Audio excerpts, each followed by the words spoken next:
I know one person had a problem, which was their own fault. Did everyone do the test already? Yes. And anybody else have problems? Just one person, huh? If you make a mistake like opening too many browser windows, or you hit back on the browser, or your computer goes to sleep, that's your fault. You get it? That's your responsibility. Okay? You need to check your computer settings before you start the test to make sure it's not going to go to sleep. You need to make sure that you don't hit back on your browser. You need to make sure that you don't open too many windows, because the computer will shut the test down on you automatically. So please don't come to me saying, oh, teacher, I made a mistake on the test and I want to do it again. Because you know what's going to happen? I'm going to say, tough shit. Yeah? Because it's your responsibility. If you were taking the paper test, would you have one time to do it or two times to do it? Once, right? So don't expect any extra special treatment because you're taking an online test. It doesn't work like that. You have to be more careful. If you say that I didn't know, that's ignorance. You know what ignorance is? Ignorance is just not knowing any better. That's also your responsibility. I didn't know is not an excuse, right? It's not. If you don't know something before you start a test, check, ask, right? I mean, you have to check your own computer settings, not me. The unfortunate problem is that I don't think you're going to be allowed to take the test again because the way the system is designed. So I suggest for your finals, you're more careful.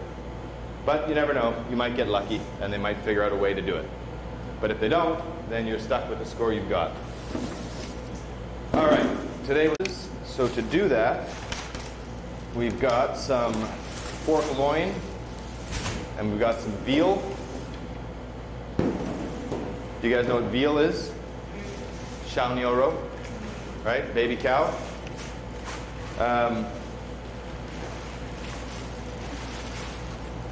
So this is the veal chuck, and this is a pretty veal is veal. I don't know. When I was younger, I used to like veal a lot, but now I think it's kind of overrated.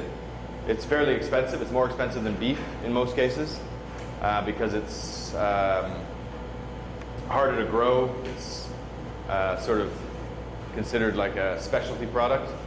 So it's fairly expensive. Like in Canada, Canada is one of the biggest producers of veal in the world.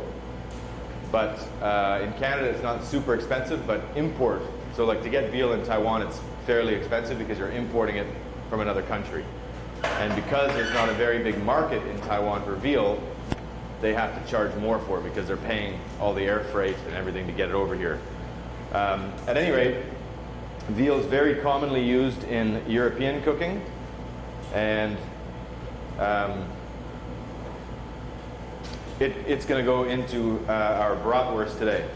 So, you guys heard the name bratwurst before? Bratwurst? Anyone here heard that name? Nobody? Nobody's ever heard the name bratwurst?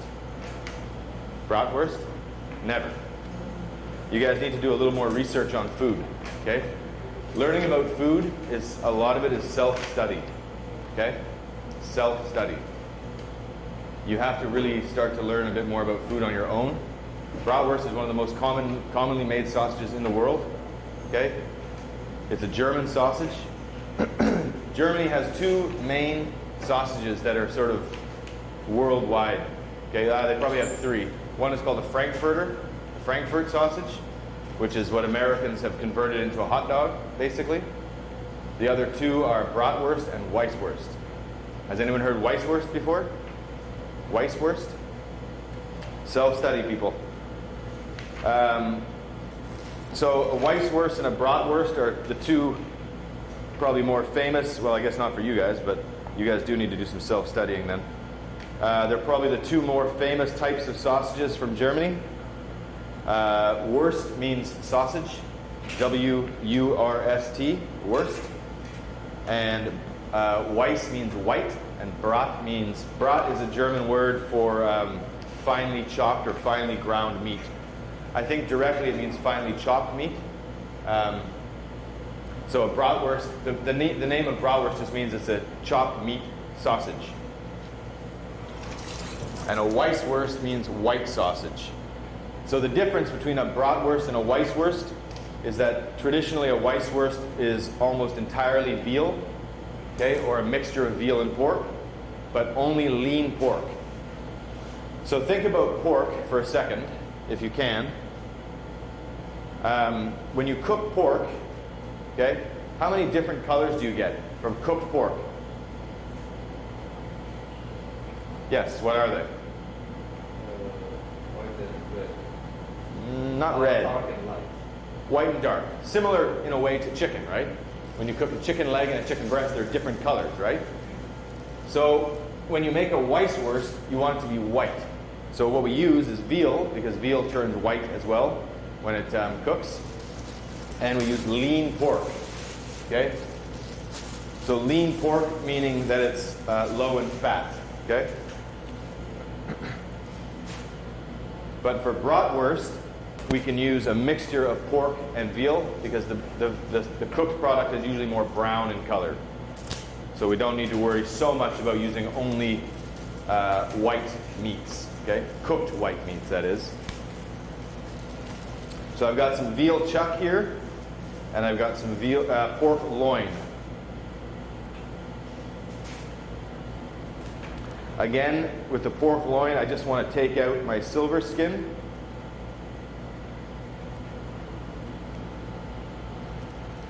Because for sausages as well, that's not really what we're looking for inside, right? Because remember, silver skin is very tough, right?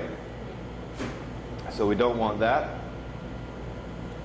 I'll also leave on the fat on the side as well.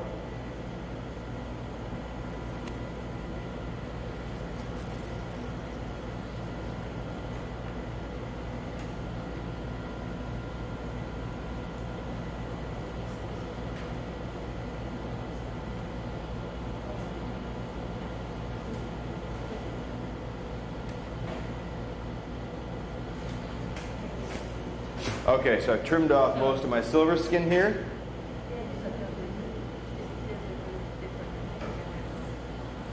So when we talk about grinding meats, to make it easy, I'll talk about pork because it's the most commonly used meat for grinding.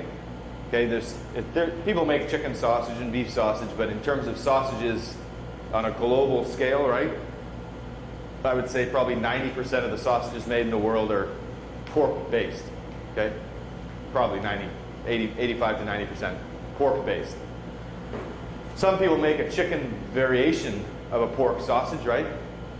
So let's say that bratwurst is a pork-based sausage and I make it out of chicken. We still consider bratwurst to be a pork sausage, right? It's just maybe I don't eat pork, so I'm making a chicken variation, right? You understand what I mean? But the original recipes are, majority of the original recipes are pork, okay? So when we talk about pork for grinding, this isn't in your book because it's a little more advanced, but if you want it, I can give it to you. We usually classify meats in a number system. So pork 1 or P1 would be the most lean, okay, which would be like pork loin, okay, basically 100% lean pork meat, okay. So this we would call P1. P2 would be about 80 lean, 20 fat. P3 would be about 70-30. 70 lean, 30 fat. P4 would be about 50-50. P5 would be about 40 lean and 60 fat. Okay? And then you'd go to like P8, which would be pure back fat, pork back fat. Okay? So it's a scale of fat, lean to fat ratio. And I can give this to you. If you guys want it, I can give it to Sarah. I have a whole chart on pork and beef. Chicken has no fat anyway, so there's just chicken 1. But I can give this to Sarah, and you guys, don't worry about it, it won't be on your test. But again, it's good information to have, because some recipes, especially if you get them from European chefs, might just say pork or P1 and a weight, okay? So it's good to know what some of these terminologies mean, okay? So I'm just going to slice this into strips here. And what we're going to do is we're just going to lightly freeze this before we grind it. Okay? Anyone can tell me why I would want to freeze this slightly?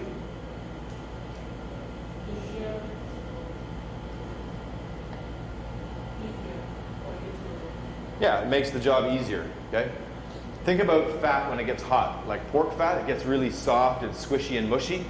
And when you're using a grinder, especially if you're using a higher amount of fat in the recipe, it can kind of gum up the machine a little bit or make it a little tricky to use, okay? So I like to just freeze this. I'm not saying freeze it until it's like, you know, let it go. Like frozen, hard, but a little bit frozen on the outside just to make it easier to grind, okay?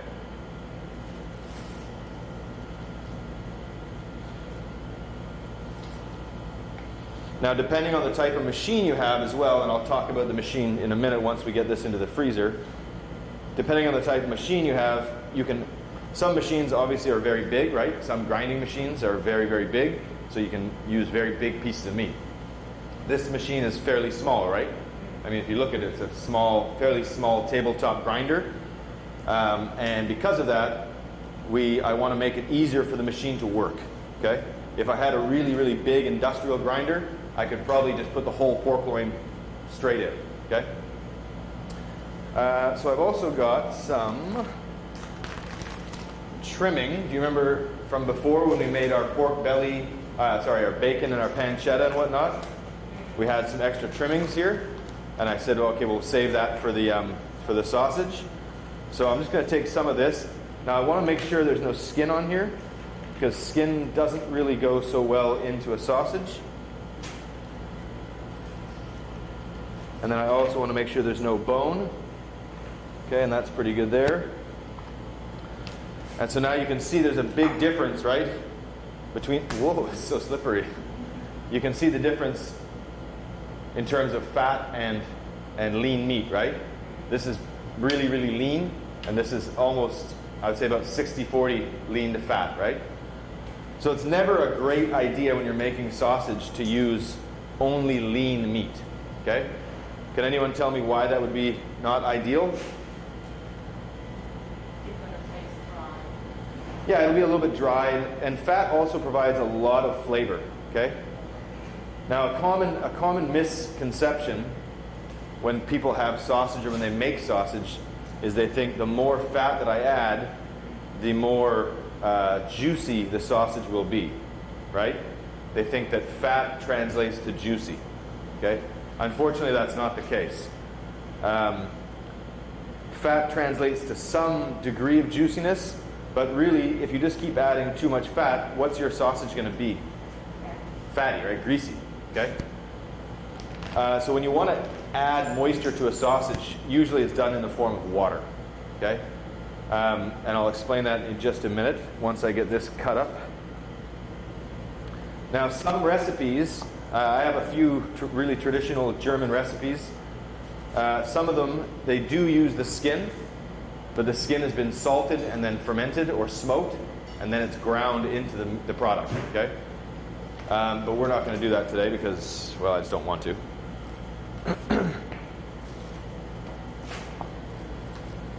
And normally I don't really like to throw a lot of food away. I don't like to waste things. So if I was working in a hotel or something like that, all this fat I would save and I would render it. Okay, I would cook it down to get all the pork fat out of it and then use the pork fat for drinking, whatever, I don't know.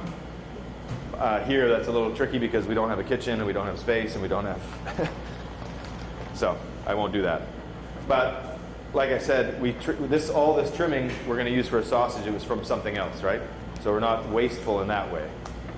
And again, this will add some degree of flavor and also a nice mouthfeel.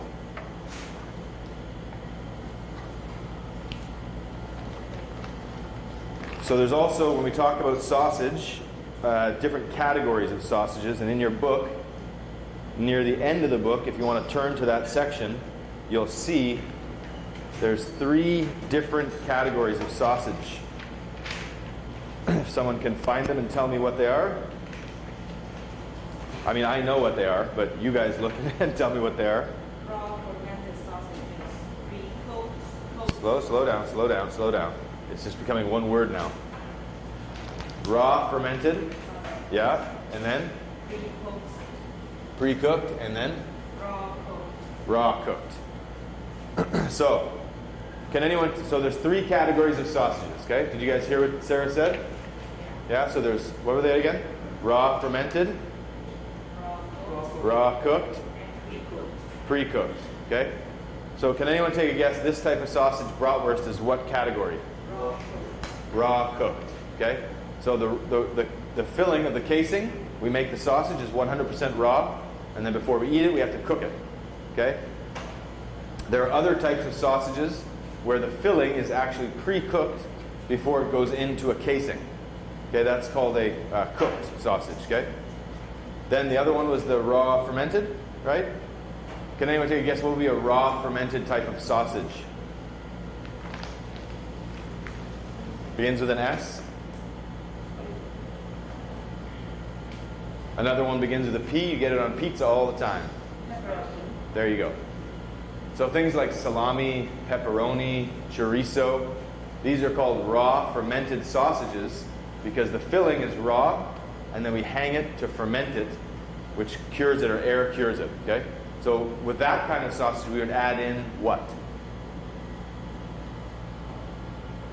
Think. Think. What would we add to a raw fermented sausage? One very and special ingredient.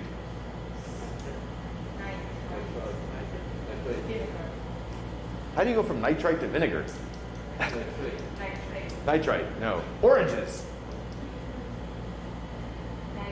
Nitrate, right. You would most likely put in some nitrate to kill any bacteria. Another addition to raw fermented sausages is a starter culture, a bacteria. And the bacteria is what helps also fight off any bad bacteria that might grow. Most sausages you'll see on the outside have a white mold on the outside, right? Have you guys seen before, like salami or any kind of some pancettas, some kind of cured sausages? The outside is a white casing or white case of mold. That's caused by the bacteria or starter culture you add into your sausage mix. And so when you make a fermented sausage, you have to be careful about the pH, right? You guys remember from hygiene and safety? Microbial growth, right? What is one of the factors of bacteria growth? pH, right? So they don't like too low or too high, right? And so when you're making a sausage, you want to be careful about the pH.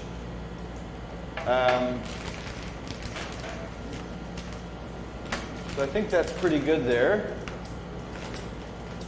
I think we got enough meat, and it looks like a pretty decent mixture. So what I'm going to do now is put this into the freezer and start to freeze this a little bit. And then once it's frozen a bit, we can start to grind it. Dormammu. That's right, yo. So scary. Sorry? Yeah, that's fine.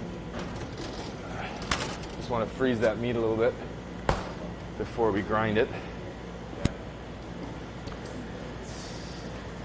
What are you making? Okay, all right, okay. All right. Okay. Any questions so far? Any questions? No? All right. So the other thing we need to make sausage is casings. Okay? And this is a sausage casing here. Okay? So sausage casings generally come from 3 animals. Can anyone take a guess what they are? Pork. Huh? Pig. Pigs, yeah. Cow. Sheep, yes. Lamb or sheep. Basically sheep. Lamb is too young. So there's sheep casings. We call them hog casings, but yeah, pig casings and beef casings. Sheep casings are the skinniest. Obviously, think about the animal, right? The animal size will dictate its intestines, right? So for this particular one, we're going to use pig casings for 2 reasons. One, because of the size, and the other because of the because we're making pork sausage. Okay? Oh, come on. So this is a hog casing here. Okay? So this is just the intestines of a pig or a couple pigs. These are packed in salt, okay? You can see it just falling down. You can hear it, right? So these are packed in salt in order to preserve them, okay? So they don't go bad. So obviously, what do I have to do to these before I use them? Yeah, I got to rinse them in water, right? Or else my sausage is going to be the saltiest thing on the planet, other than salt itself, of course. So I'm just going to soak these in cold water.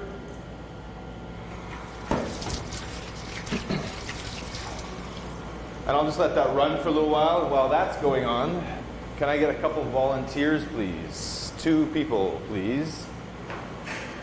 2 volunteers. Who do we got? There's 1.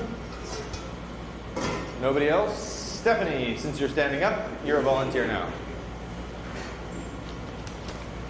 So you guys remember we made our sauerkraut before, right? So this sauerkraut we put in the jar, right? And then I let it ferment over a weekend, and then I just packed it into vacuum packs now. And you can see it's very soft, okay? So what I want to do now, though, is go through and pick out all the peppercorns and the bay leaves. So you're going to each empty 1 bag into a, where are you going?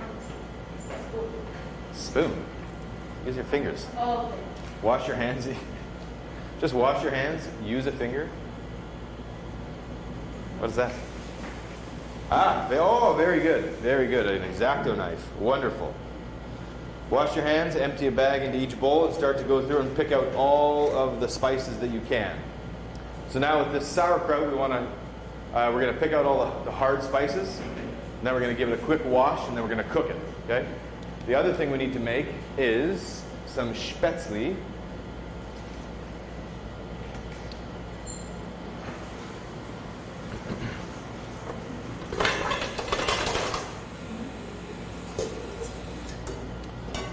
So I'm going to get a couple bowls here. And to make our spätzle, we need flour. I got some melted butter here. We got some sour cream. And some eggs. Okay? I'm just going to grab my recipe so I can remember offhand what it is.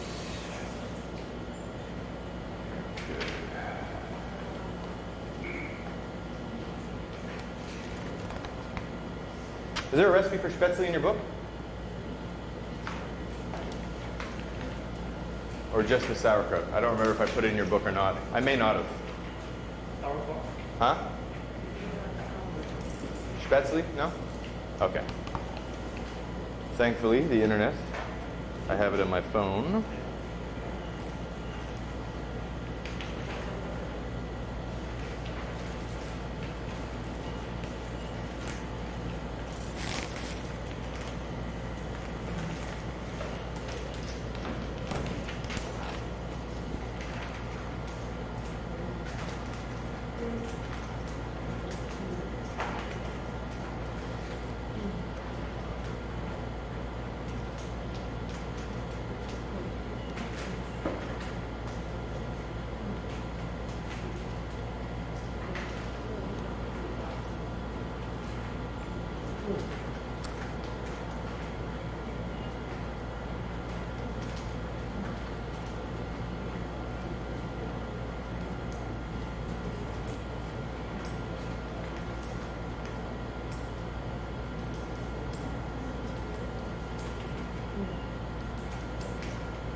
All right. So what I want to do is, how's that coming along there?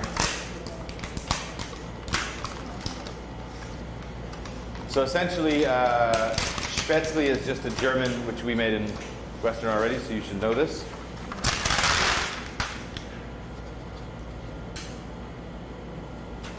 I bet you they don't have a whisk here.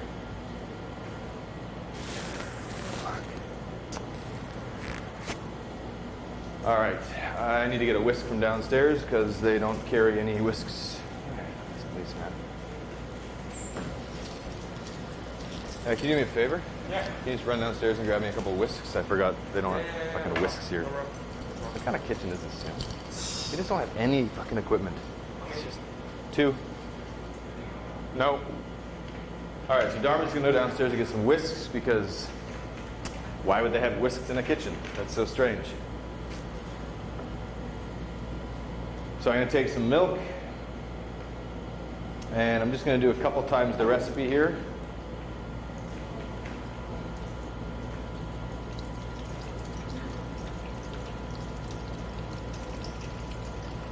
So I'll take about 500 grams of milk in each bowl. Maybe 400 grams. I'm just kind of eyeballing it, thankfully. And I've got some sour cream here, which would be similar to in France what they would call crème fraîche. Not the exact same, similar.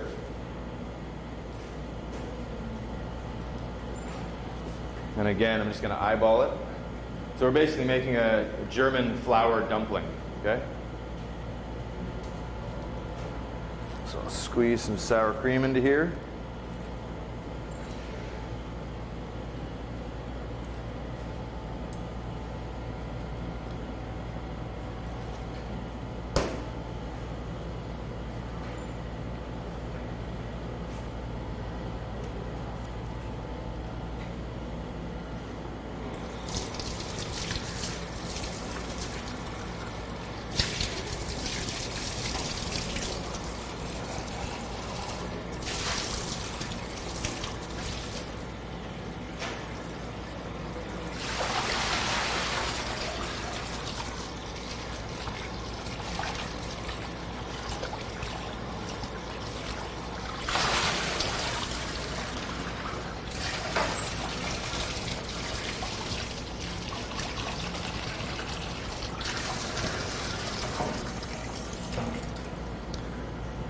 So I've got milk, some sour cream. I'm also going to put in a little touch of salt.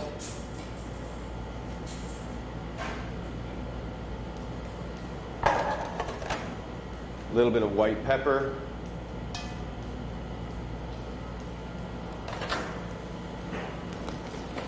Got some nutmeg here. Okay, you guys have used nutmeg before? You know nutmeg? Nutmeg is very strong, so you do not need to use a lot. And if once you add too much nutmeg to something, it shish and eat, homie. Once you add too much nutmeg to something, you cannot change the taste, you know? It's sort of like star anise or cloves. Once you put too much in, it just takes over the whole taste, and it's just horrible. So I'm going to take a little bit of nutmeg.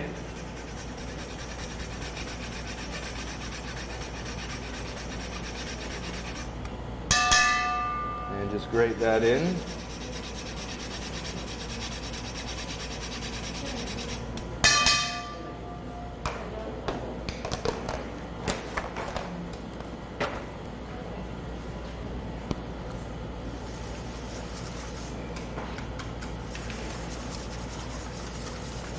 So just mix this around a little bit.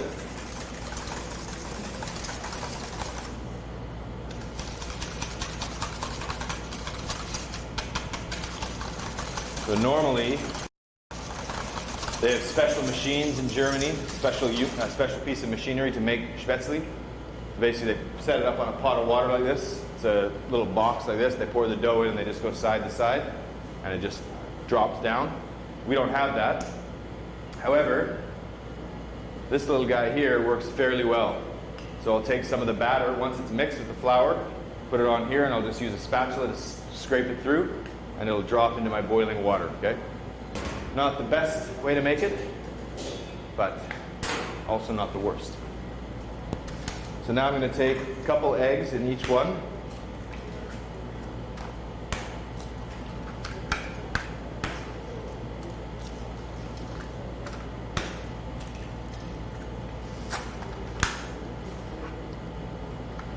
And then I want to put some egg yolks in there. So I'm just going to separate some eggs now. That's good, that's good. Make sure there's nothing in there. And you can drain off that liquid that's in there. You can just drain that right out. That's fine. Make sure you get all these little things out. See those in there? All right, so I'll get another bowl and I'll just split these eggs.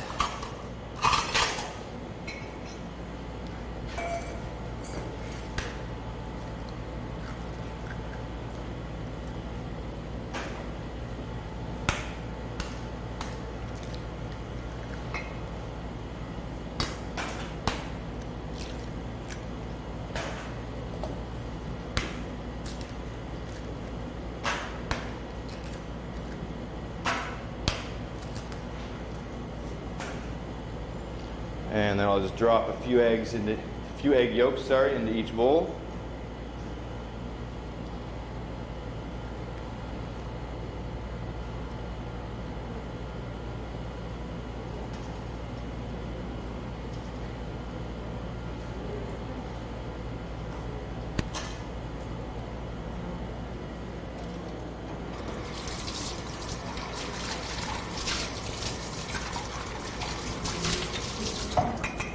A couple more.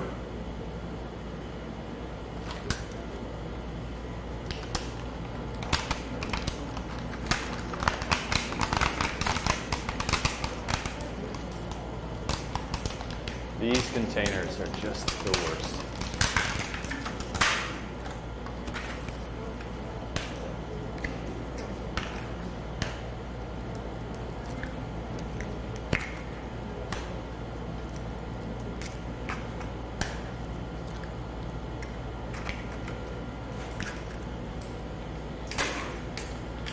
So I guess those of you who are not from Taiwan, for the summer vacation, I guess you guys aren't going back home?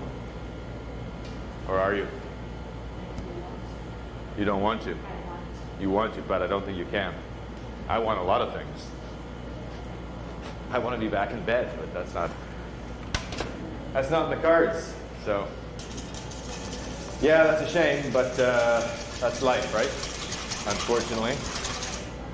But you're probably in one of the safest countries on the planet in terms of the coronavirus, right? So it's not a bad place to be. Because you know if you leave, you most likely won't be allowed back in, right? All right, so I'm going to plop in a couple more egg yolks.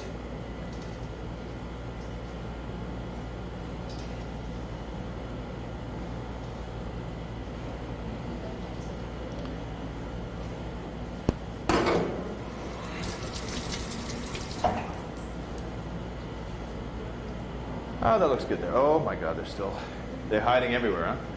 These little guys, they're the best at hiding. Okay, and I'm also going to put in some butter. So I just got some melted butter here. And I'm just going to pour that into here, mix that through.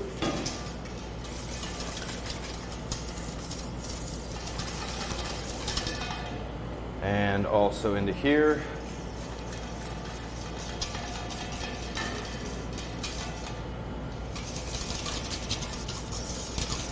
All right, that looks pretty good there.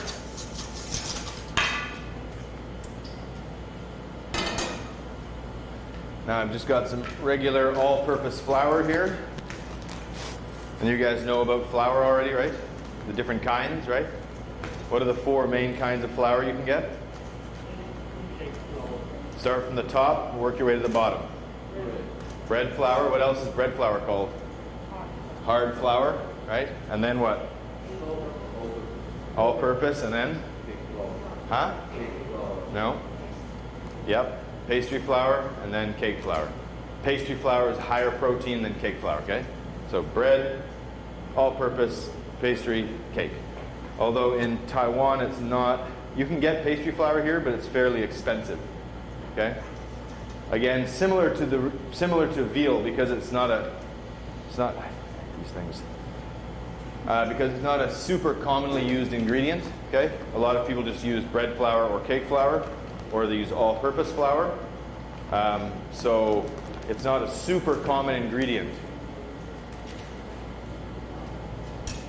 You would probably only find pastry flour in really high-end pastry shops, right? Because they're making high-end pastries. They want very nice fiche technique. So they would want the best flours for the best job, right?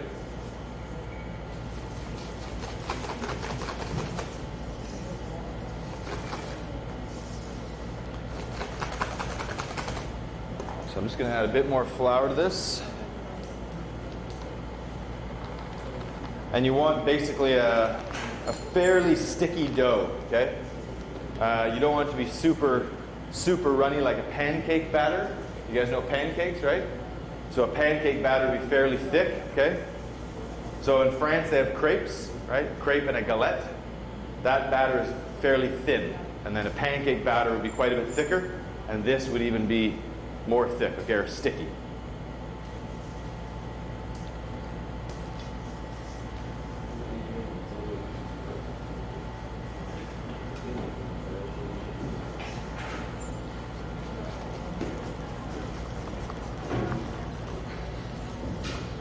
So that's about what we want there, okay? It's sort of liquidy, but it's not runny, okay?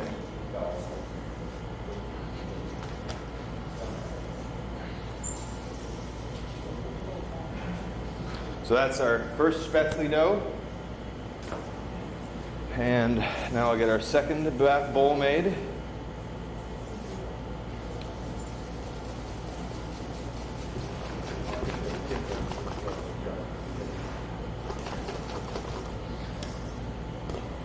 And again, a bit more flour.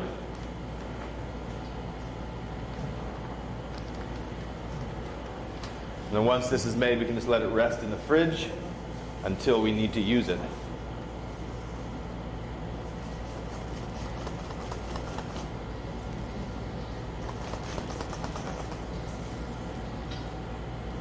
So that's a little bit too runny.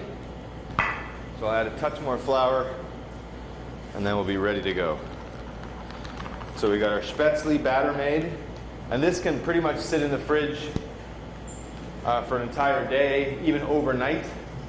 You wouldn't want to leave it too much longer than that because it'll start to oxidize and turn kind of a brown color. And you would probably even maybe get some fermentation going on from the flour. So you don't really want that either. What's up, yo? No, you can put it all together in one bowl. One big happy family. Our sauerkraut family. I'll rinse it later. All right, who's got a knife? Did you order garlic?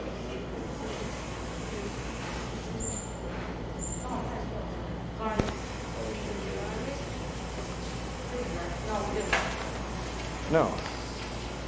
All right, I'm just going to go bug Dharma.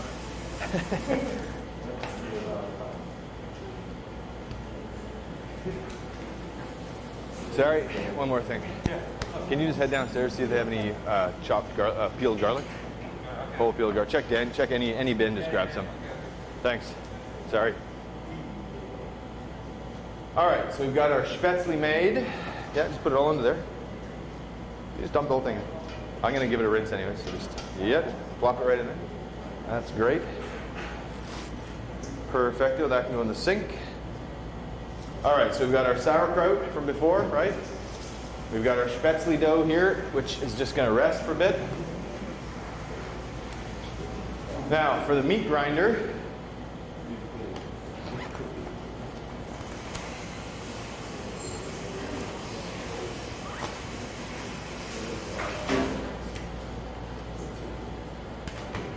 so a meat grinder, Owen, can you turn the camera, please?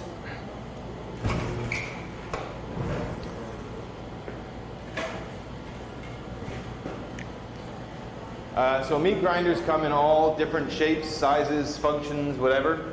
This is a fairly small one. Okay, some meat grinders are very, very big. They're not. You don't move them around unless you're like Thor or the Hulk. Okay, this one's fairly light. It's fairly easy to move around. Okay, but there's a trade-off. So the smaller the unit, the less power it has, right? But for what we're using it for, this is fairly good. Most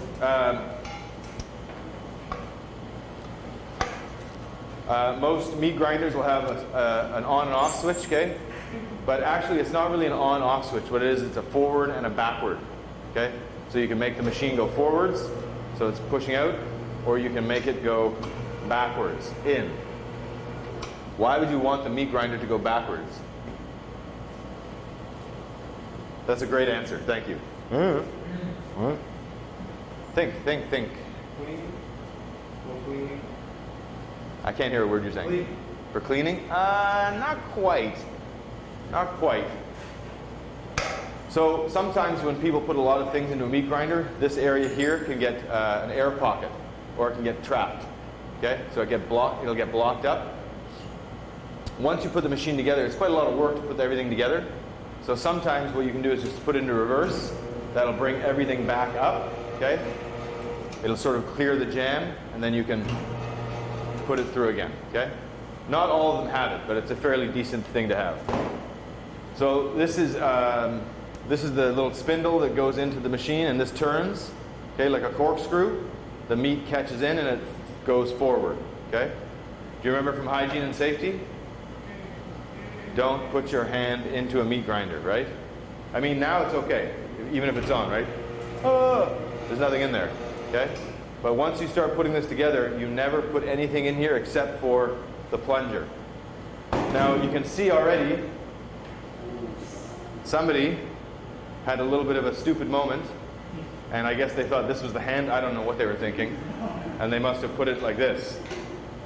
That's just like there's 100% stupid, then whatever this person did is like 110.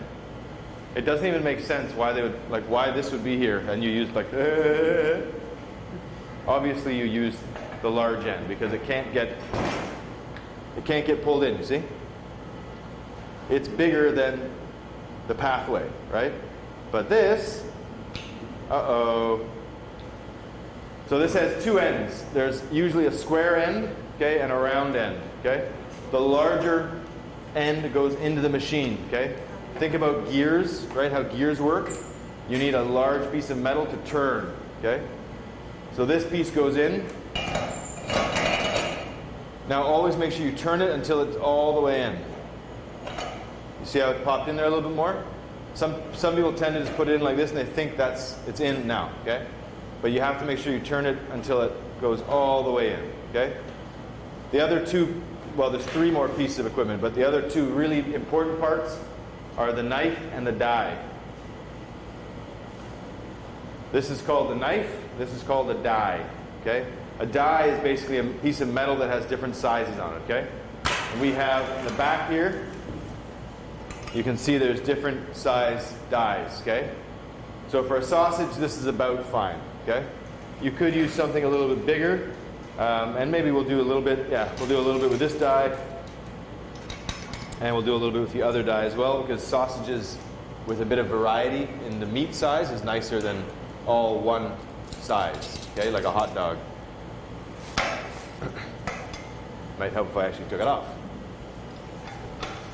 All right.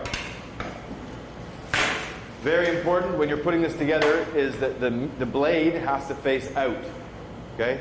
Not in like this, okay?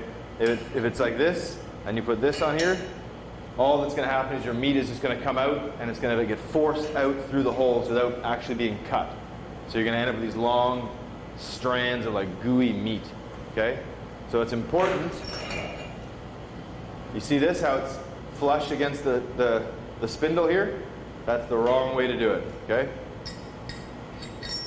Like that. Almost like a submarine.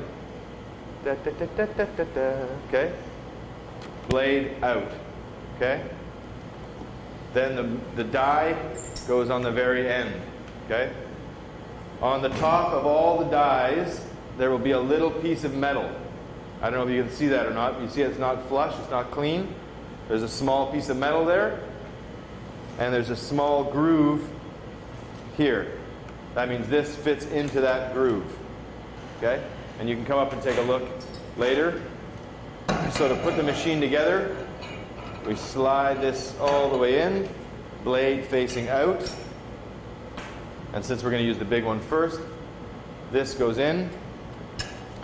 Okay? And then it slides into place there. And then we hold it in place with this master lug here. This then screws on.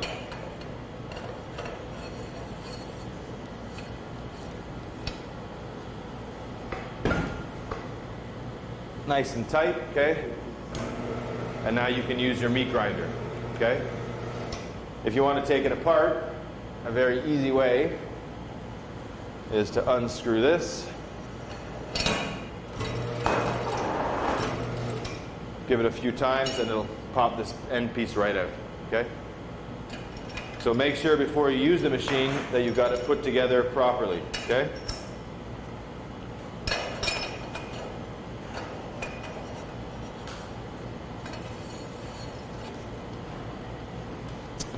All right, I'm gonna go get my sausage meat and then we'll start to grind.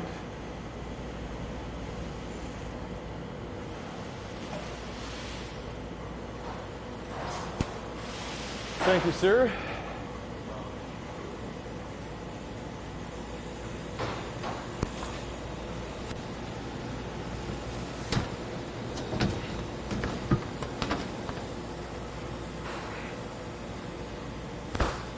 And it won't be too long now before we get into the sausage, the pureeing.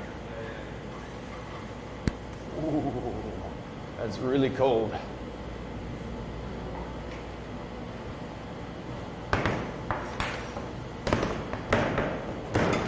All right, so my meat is just a little bit frozen now, okay? See, it's still a bit soft, but it's still a little bit frozen, so it's fairly easy to work with. So now I'm going to grab another tray, and I'll put this tray underneath here just to catch my meat grinding, okay?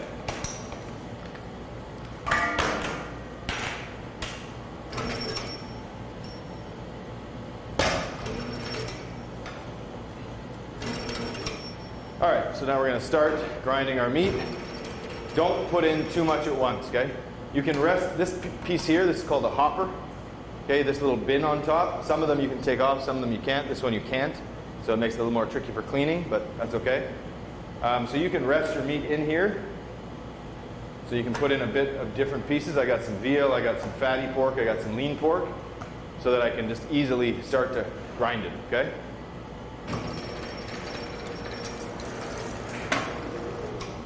So you can see it comes out very easily, right? So imagine if your hand got caught in there, right? Not pleasant.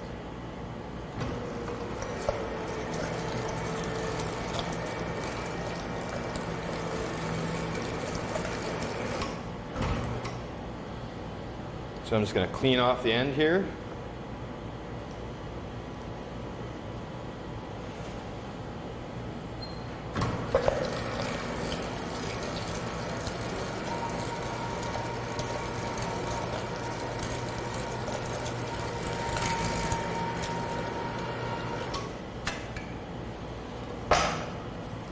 Seem to have a little bit of a clog here, so I'll just bring this back out.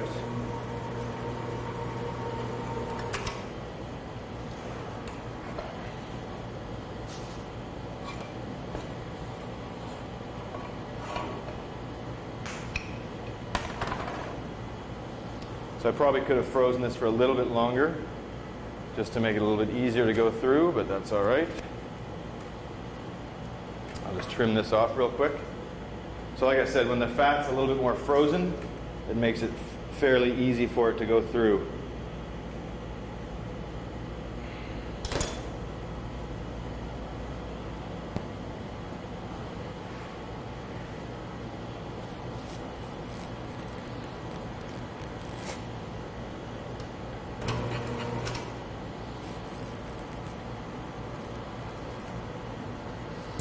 Another problem is possibly if the knife end of the grinder is not sharp, that might also make it difficult for the,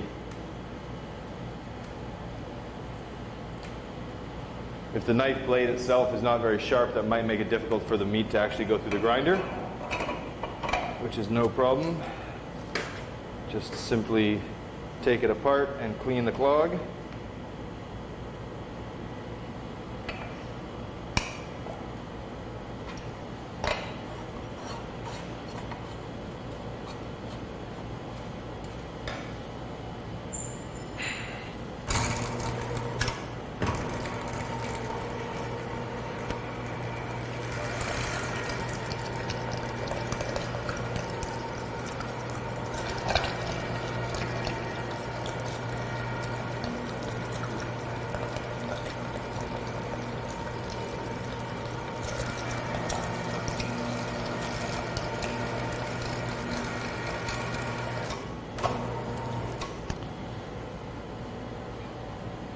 Oh, I swear this place.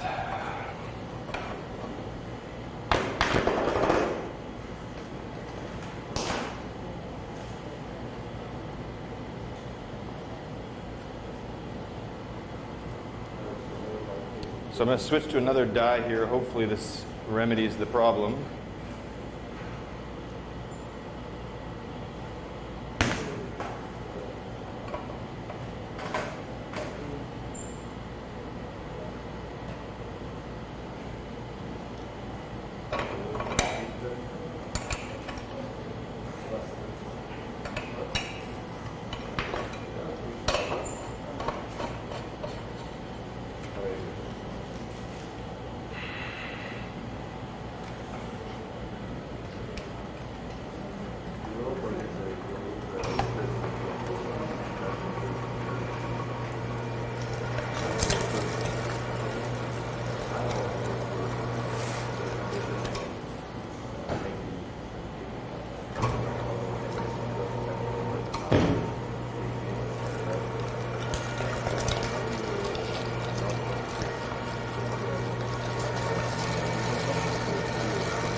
I'm going to wager that maybe this blade is fairly dull, so it's not really cutting the meat very well, but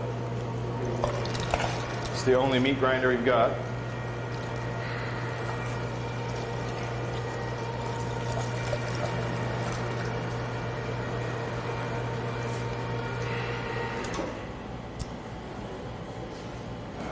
This place really is unbelievable.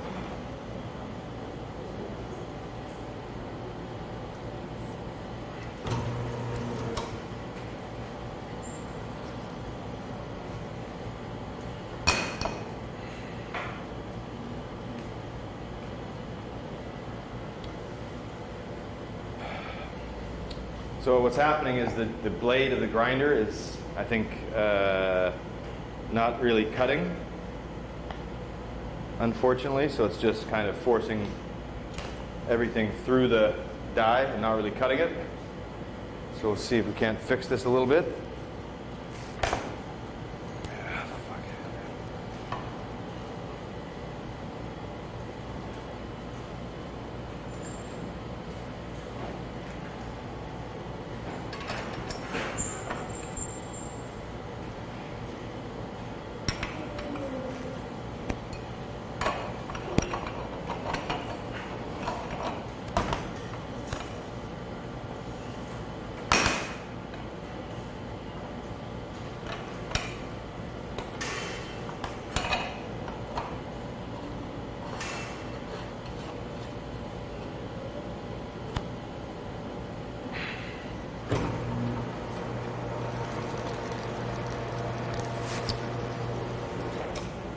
Well, maybe we're not having sausages today.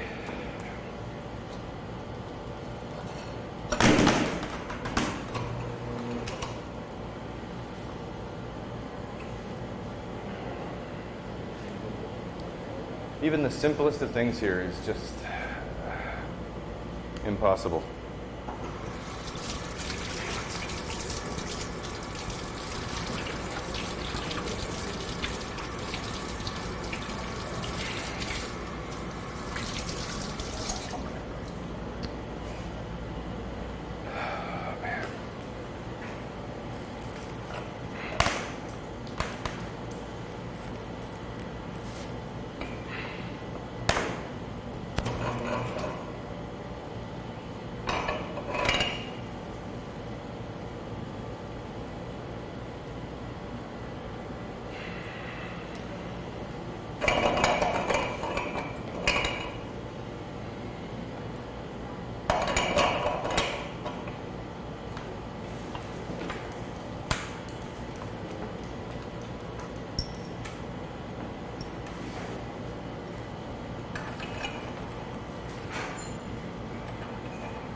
Well, that's working slightly better, but not much.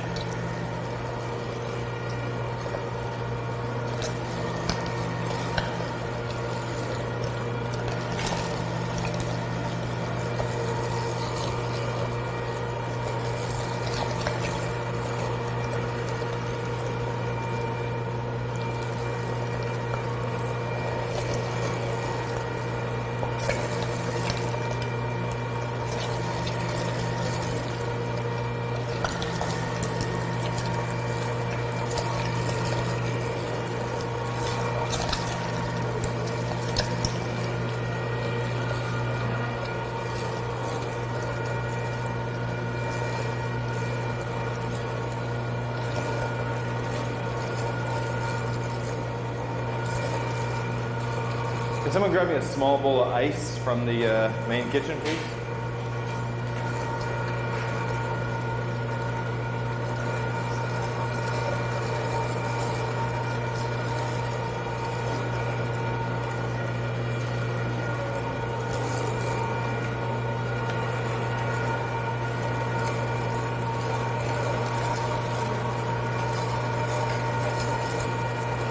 All right.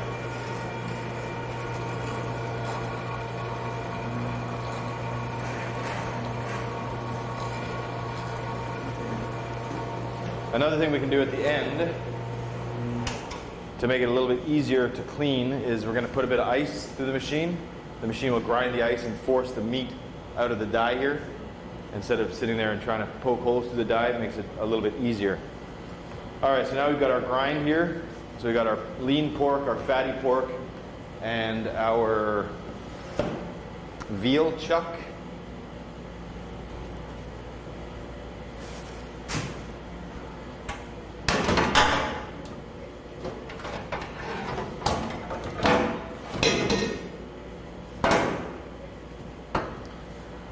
So I'm going to put a little bit of ice into the machine, grind that extra meat through, and then what we want to do is we're going to sort of puree or emulsify the meat into a finer paste. Oh, that's lots. You can do that. I don't need that much. All right, so I'm going to take a little bit of ice, put it in the machine.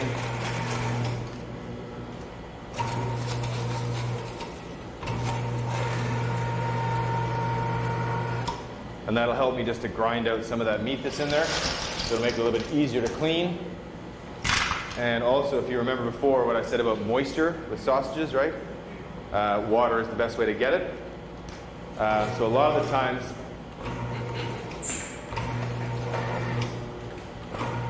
times, we don't have a machine. There's a machine called a planetary mixer or a buffalo chopper. It's a very, very big machine. It's got a bowl, and the bowl turns. And inside it's got blades that spin. So the bowl turns one way and the blades cut across. So a lot of the time, in a lot of butcheries and a lot of places that make sausages, they'll have one of those machines. They'll take some of the mixture and put it into the bowl chopper. They'll turn it on, and as it turns, it'll chop this really, really finely. And they'll throw in ice or crushed ice, and that crushed ice will emulsify into the chopped meat. So that'll help to add moisture.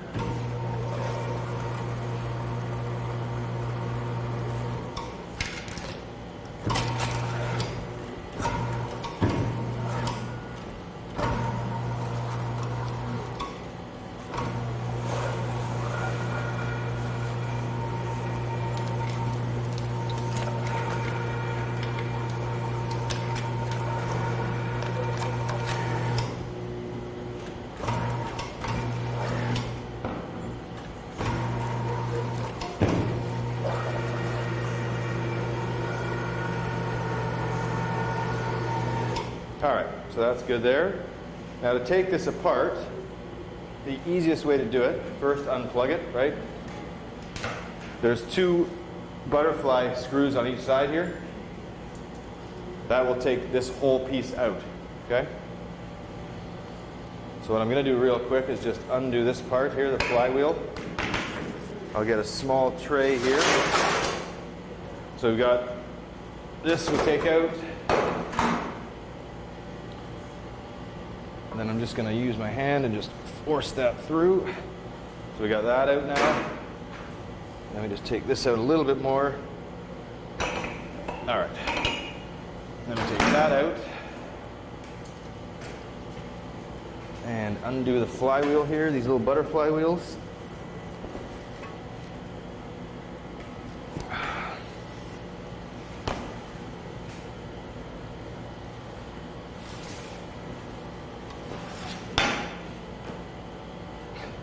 Whoever did this up before obviously doesn't understand the term hand tight. And then that whole unit comes off. So then when you clean it, all you need to do is clean this part of the machine, this part, and then this you can put through the dishwashing machine. Okay? We don't have a dishwashing machine, but if you had a dishwashing machine, that's where you would use it. So I'll just leave this. We don't really have any space here, so I guess I'll just leave it in here. It's really important when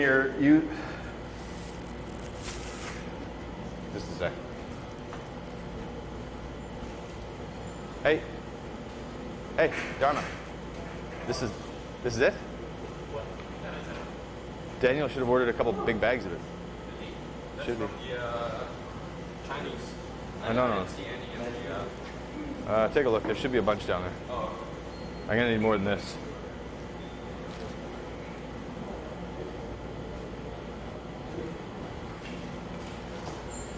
Okay.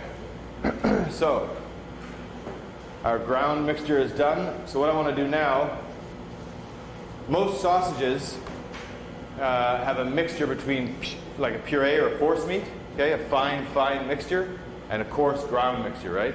Something like a hot dog is all force meat, right? Do you understand the term force meat? It means it's been pureed, right? It's a very fine mixture.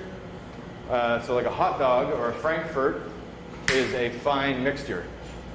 But bratwurst is not so much. A Weisswurst, a white sausage, is a fine mixture, but a bratwurst is made to be a little more texturized, so it has some chunky pieces, some larger pieces, some fine pieces. So I'm just going to mix this up a little bit to make sure that we get a good mixture of fat and lean meat. And then I'm going to grab a bowl or a tray. Bowl, I guess. So because we don't have a planetary mixer or a bowl chopper, we're going to use just some RoboCoops, food processors, and we'll put the meat in the food processor and make a puree out of it. So I'll take a bunch of this, about 40% roughly.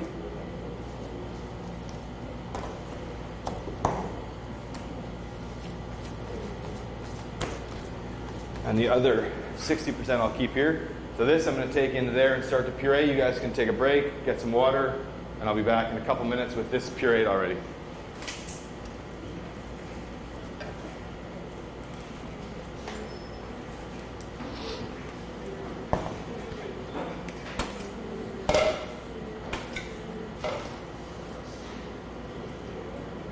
Hi.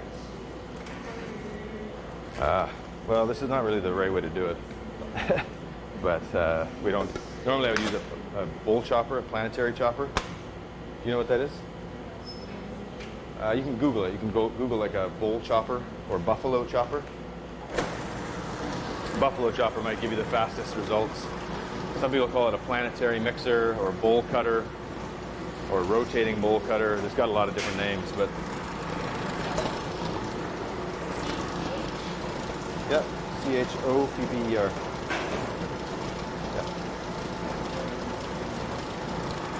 So a lot of butchery shops will have those because they make it easier to do this. You just force the mix in. Hi, can you give me a bit of that ice? Ice? Yeah, the ice that you had from inside. So what we want to do is make just kind of a sort of a homogeneous force meat. You know force meat, right? Yeah, okay. So we just kind of want to make a homogeneous force meat like this. But with a buffalo chopper, it's just a little bit easier. This just tends to roll around in a ball like this, you know, which is fine, but it's not super effective for what we're doing. And I'll just put a little bit of ice in, and this will just emulsify into our sausage mixture. Oh, there it goes. Don't worry about that; it'll just melt. It's just water.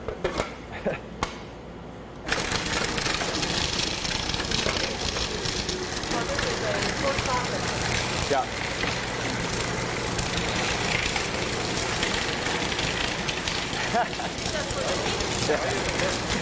What's up, yo? Oh, my sweet Dharma got me some crushed ice. I like variety, man. I like a little bit of crushed ice. Actually, I didn't know. I asked Dharma to get that earlier, and yeah. That's so little. Let me go with this. No, it's okay. We're taking a little break. I asked Dharma to get this for me for this, but I didn't know he got it already. That's why I asked you. I was in my head. I was like, God damn it, Dharma, you didn't get the ice for me. What a jerk.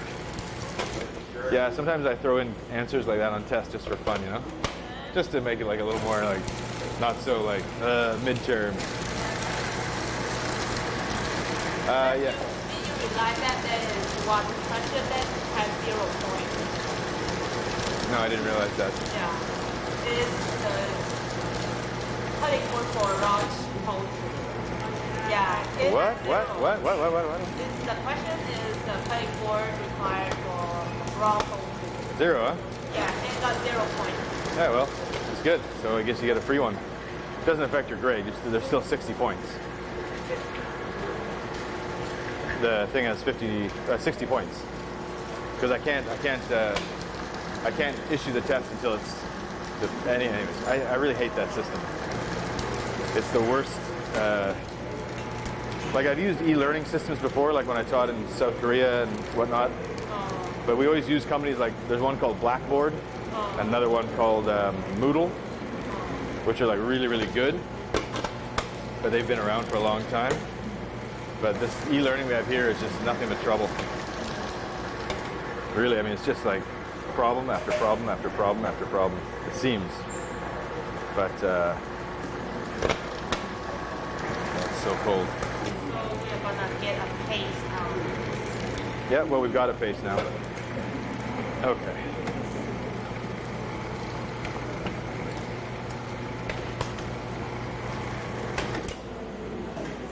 I think that meat grinder is a little. Were you having trouble with the meat grinder when you made sausages? What trouble are we talking about? Just the blade's not really that sharp, Yeah. so it's just like it So constantly it gets. stuck, right? Yeah, like the meat would just get stuck in the die. Yeah. Yeah. It's like we don't have any equipment, and then they have equipment, but it doesn't work. So, and I don't really want to get like ground pork made ahead already because that's just kind of. You don't know what's in it. Well, I don't know what's in it, but it's also not very informative. It's not a very good learning experience. It's like, all right, here's our ground meat, already ground. Like I might as well just order sausages already made. All right, here's our sausages. This is how you make them. I don't know. It just seems frustrating to say the least. Oh, thank you.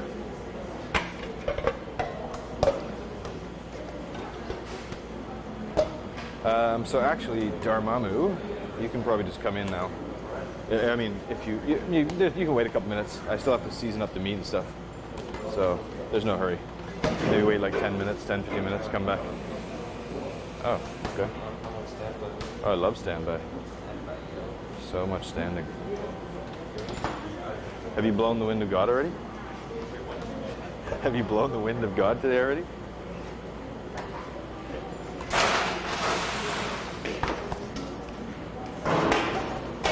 Okay, that's really cold now. Sorry? That's all the meat. No, it's just a little bit of the meat that I brought in. Can you grab that garlic? Can you grab that garlic? Thank you. Oh.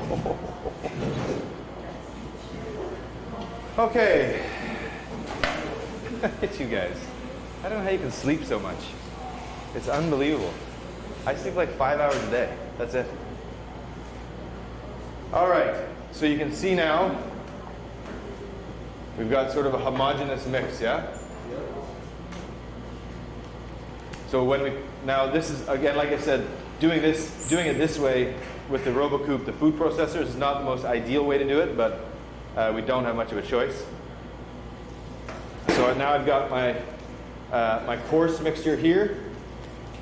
So I'm going to introduce back in my homogenized mixture.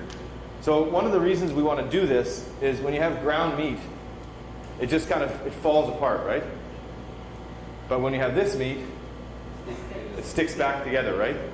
So basically, think of a muscle, right? We've taken a whole muscle, which stays together, right? And then we ground it up, and then we pureed it back to act like a whole muscle. Okay? Think about that for a second, okay? So now this is sort of acting like a whole muscle again. When you eat a sausage, if a sausage is just like this, when you eat it, it's crumbly, right? It falls apart, right? So you take a bite, and then all of a sudden it's like, boom, everywhere, right? And you're like, oh, my sausage, it's gone, right? So now what we've done is we've made this particular meat act like a whole muscle again, okay? It's hard. When you cook it, it'll congeal together. So once we mix it together, you'll have sort of a more firm sausage, but it'll still have some texture to it, okay? And so that's kind of what we're looking for. I also added some ice to this, so it's extremely cold. My hand is basically frozen now. And the ice does two things. It adds moisture, and it lowers the temperature. It's so cold. Oh, it's so cold it hurts. My hand actually hurts right now. You ever been so cold it feels like you're on fire? That's what this feels like right now. It's horrible. I feel like I have arthritis or something. All right. Oh.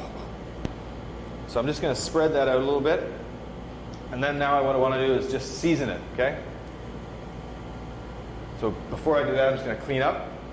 Oh, Jesus, this is a mess. Tell you what we're going to do. Why don't you put that tray over there? And just stack some of these things on there. The sink is just getting out of control. Thank you.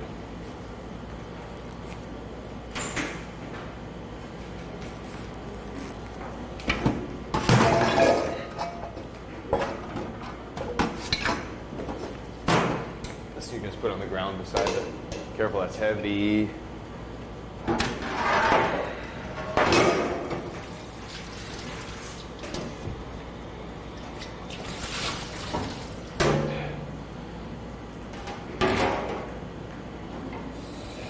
Oh, that feels so good. It was so cold.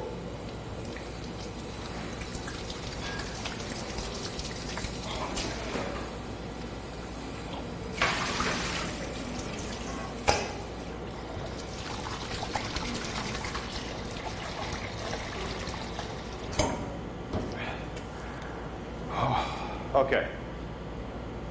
So now we want to add some spices to this. Bratwurst, there's lots of different ways to make it, but there's generally a basic recipe, okay? You can sort of adjust those recipes as you wish, but there's sort of some basic flavors that we put in there. Ginger powder, oddly enough. Mace, which is similar to nutmeg. Okay, it's got a very earthy smell like nutmeg. And you can come up and take a smell if you want later. So we got a little bit of ginger powder. I'm going to put some white pepper powder, some salt. Oh, I got more white pepper powder here, so I'll use ours because it's probably cleaner. And some dry sage, okay?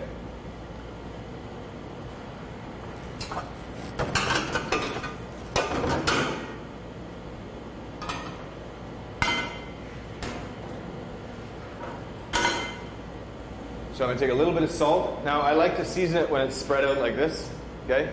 Because then I can kind of gauge how much I'm adding. If it's all in one big bowl, it's a little tricky to figure out how much you need to add, okay? When it's spread out thin like this, you can sort of estimate how much you're adding, okay? So I'm going to add a bit of salt here.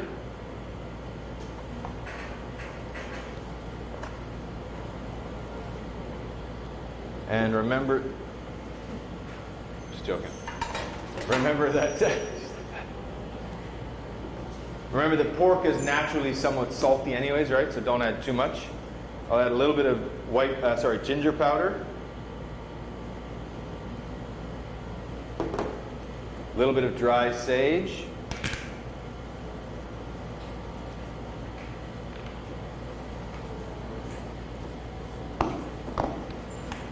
And some white pepper powder.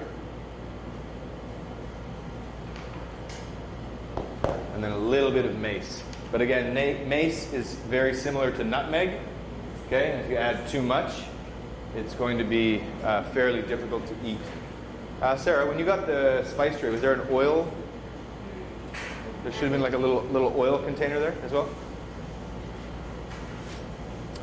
And so now I'm just going to mix this together to form a nice sausage mix. Great. Just leave it there by the pan. Thanks. Oh, it's so cold.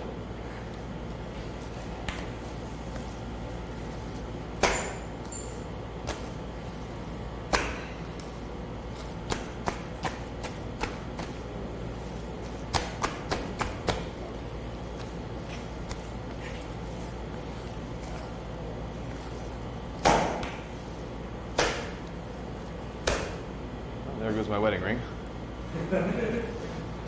Someone's going to have a really interesting sausage.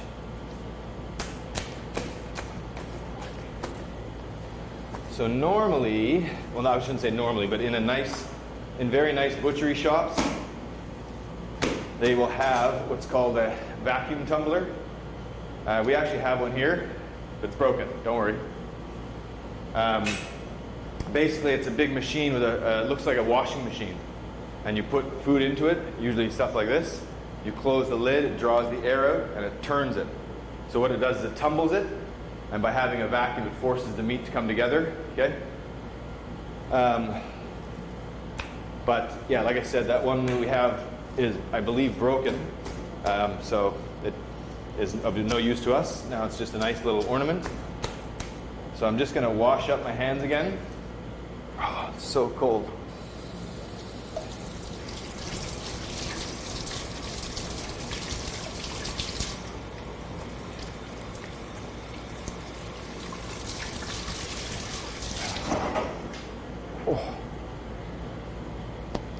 And before you start making a sausage, obviously you want to try a piece, right? You don't want to make your sausage, stuff it into casings, and then realize, ooh, I didn't add enough salt, or I didn't add enough ginger, or whatever it may be, right? So I'm going to take a very small piece, and I'm just going to cook it up real quick here.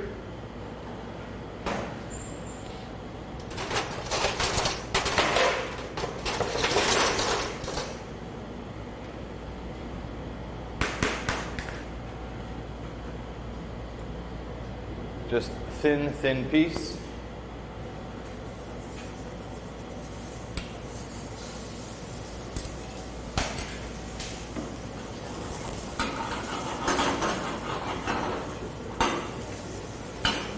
So you can either fry a piece off quickly, or you can even poach it in boiling water, right? Doesn't really matter, either one. Because we just want to check to make sure that the flavor is okay before we spend all the time of putting it into the sausage machine and twisting sausages, only to realize that it's not very good.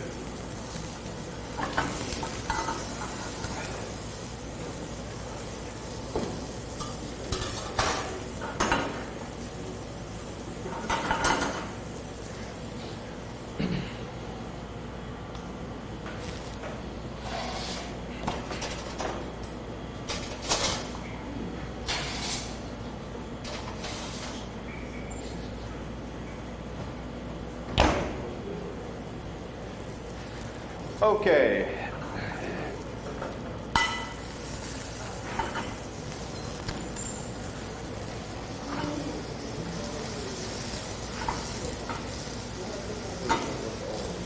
Also, don't forget you have to check your e-learning every week, right? You remember? And I'll tell you why, because not this week, sorry, because today's Friday. But you're going to need to check it. You're going to want to check it probably on Monday of next week, because there will be an assignment for you listed in the e-learning site, okay?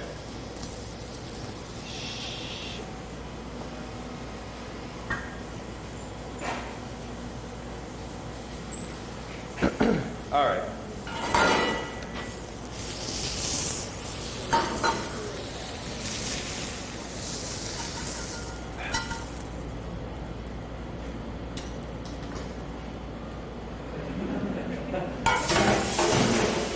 Of course, right? You can't just stay nicely like that, can you? No. All right. 2 more volunteers, please. 1. You already volunteered. Stephen, you never volunteered.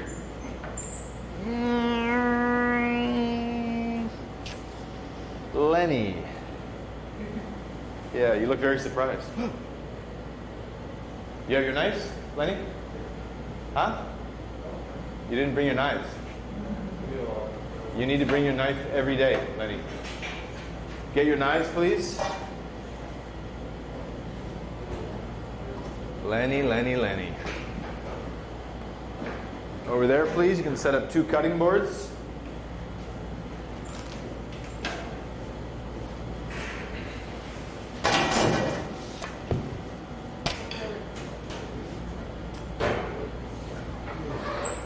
Green cutting boards, please.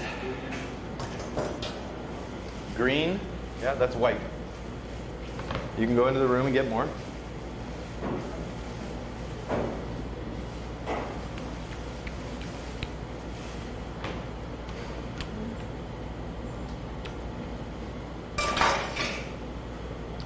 All right. A bit more salt.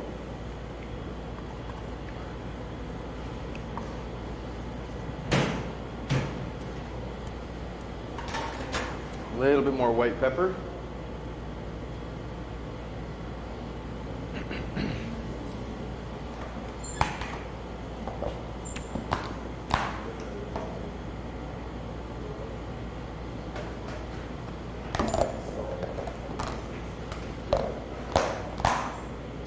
Touch more ginger, but not much, and a little bit more sage. And that'll be it. Set up your cutting boards, please. I don't know why, like 3 times is not enough.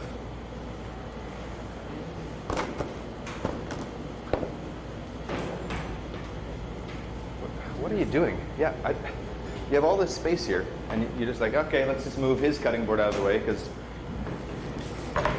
you know these can move as well. See this? They have wheels. Look at this. Look at this. Woo! Look at that. You right here. You right there. Very good. All right. You're going to take the garlic out of here, peel it, and then start chopping it. All right. What? Yeah. That's what I just said.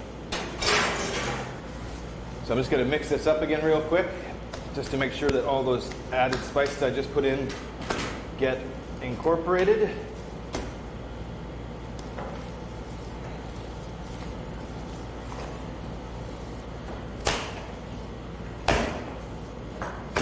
Not the ginger, just the garlic. No, not the ginger.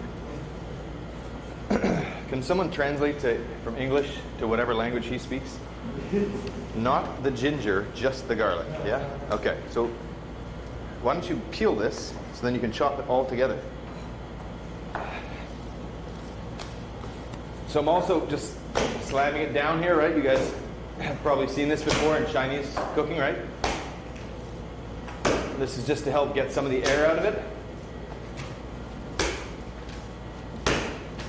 But like I said, the vacuum tumbler we have next door, if you have that, you don't need to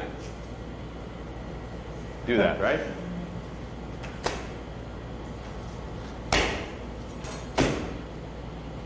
All right, so now we're going to start to load these into casings.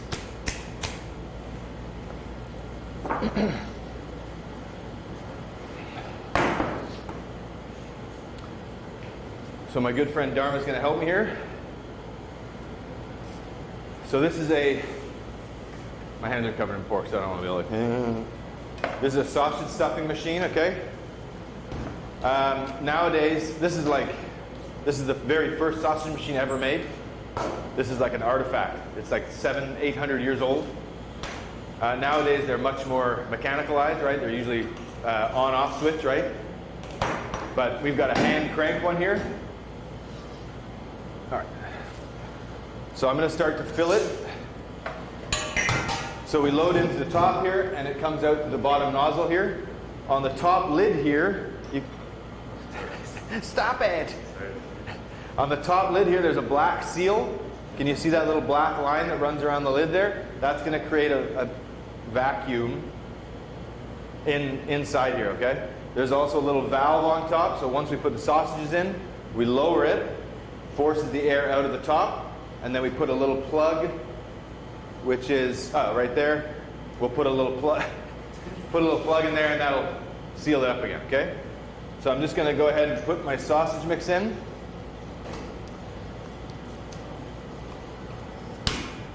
And you kind of want to throw it in a little bit, you know? You want to get the air out of there.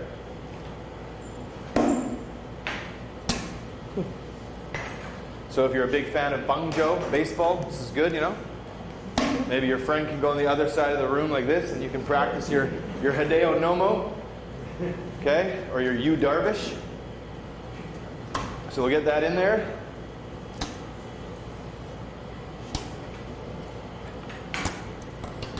That was a ball.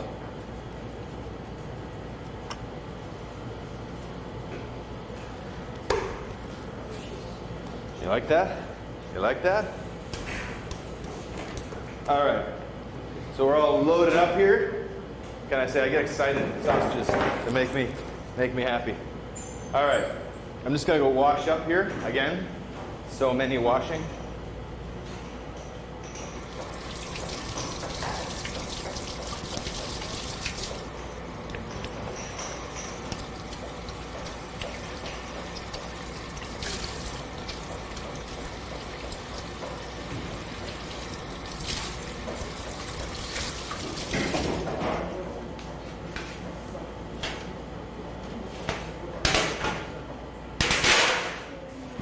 Okay. No, don't use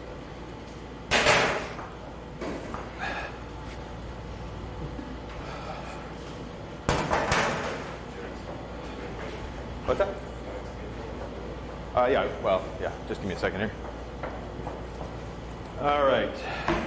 So we've got our sausage casings, right, which we soaked in cold water just to desalinate them, right, or get some of the salt off them. And now, so Dharma's got here the hog casing, okay, pig intestine, right? And so what he's going to do, we've soaked it in water, okay, to get some of the salt water out, but also to make it easier to slide onto our feeding tube. So you can go ahead. So he's going to slowly start to wrap the hog casing around the feeding tube, okay? And if you can't see, you can come around a little bit, maybe. Oh, and can you see what's going on here? What are you, Professor Xavier? You can't see anything. How can you possibly see through the machine? That's like impossible. Sweet, sweet Owen. They call him Owen. I guess you can see. Okay. I wasn't sure if this was in the way or not. So he's just feeding the tubing onto the sausage tube, okay? So what's going to happen is he's going to start to slowly crank the handle down here. The key to this is not speed, okay? You're not trying to make the fastest sausage in the world. If you try to go super fast, okay, what's going to happen is the sausage is going to come flying out of there like a pork Ferrari, okay? And it's going to break the sausage casing, okay? This isn't the 100-meter dash, okay? You're not from Jamaica. So just slowly and steady, okay? A slow, steady speed, okay? When Dharma starts turning it, okay, it might seem like he's taking forever, okay? And normally he does take forever. Just joking. But the key you'll see is that he's just doing a steady, slow speed, okay? And you'll see that the sausage starts to come out at a nice, slow, steady speed, okay? This is not a race, okay? So you can just go ahead and start to fire them out. I'd like to do maybe 2 or 3 lengths, like not too long, because I'll show them. Anyways, I'll tell you when to stop there. So it's important when you're doing this as well to have a nice amount of water here. You want these to stay nice. Try to be a little more quiet, would you? Do you tie it already or not? I did. Oh, that's okay. Yeah.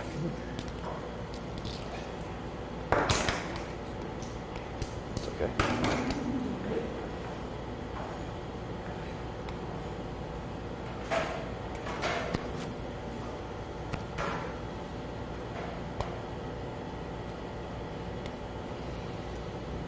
You can actually just... Too gentle. I just tie it. Yeah, just untie it. Just don't tie it. Just untie it? No, just Okay. put a little bit at the end there. Okay. And then just pinch it in, and Yeah. then let it come through. Okay. So, what was I yapping about just now? I was saying something about something or other.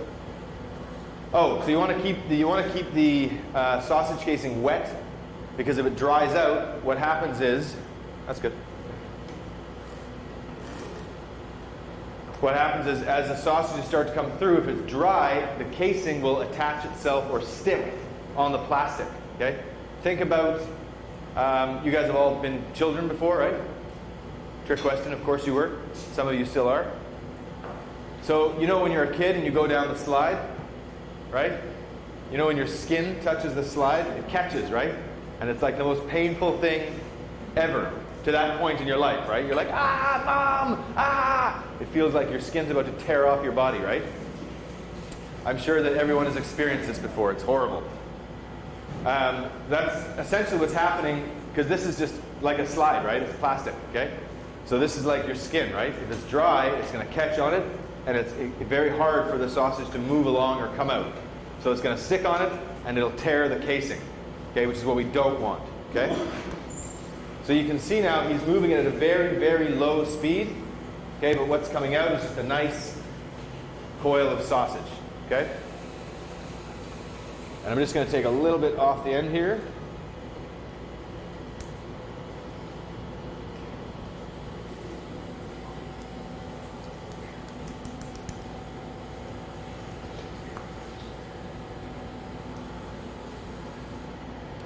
And you can also get casings in slightly different diameters too, right? So a pig intestine comes in, the intestine of an animal, there's large intestines and small intestines, right? And so the whole process through the animal, the intestine is big and it gets very small, right? So you can get different diameters in most countries of your casings, okay? Depending on what you're making. But for what we're doing today, this is fine. Now this is a little bit, these are quite big, these casings actually, now that I look at them for bratwurst, but that'll be fine. So I'll show you guys today how to link or tie sausages in two different ways, okay? Sorry? No, you can go a bit longer. I'll just put this little extra here, you can throw it in the machine after. So while he's finishing off there, I'm just going to wash my hands, that's it. Yeah, that's good, thanks. So this cutting board you can get rid of, we don't need that.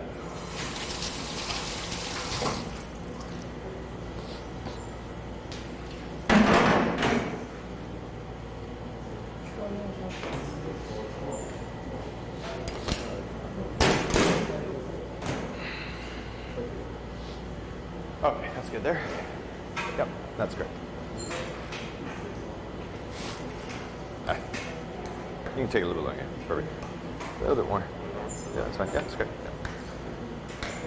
Yeah. Okay, so now we've got a coil of sausage. I'm just going to get my tray here.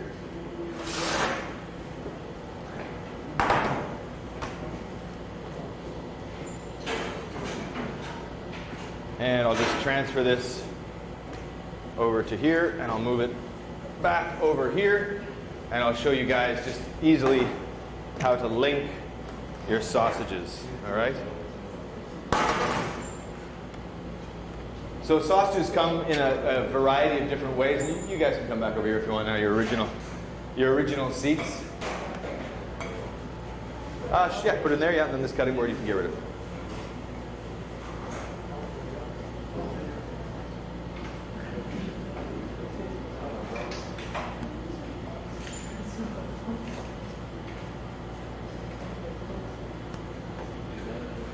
Great, you can just leave that right up there.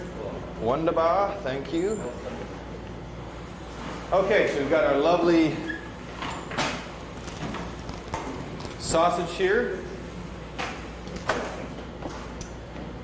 So you can do a traditional straight linking, okay, which is where you would just make your sausage link, okay, and you would just tie it, right? You would twist it, right? And you'd move to the next link. Obviously, you want to try and keep them the same size, right? You don't want to have a butchery shop where you get one this size, you know? People are going to be like, what's wrong with you? Like, I don't know. So you want to try and keep them the same size, right? And then you would just link it again like that, okay?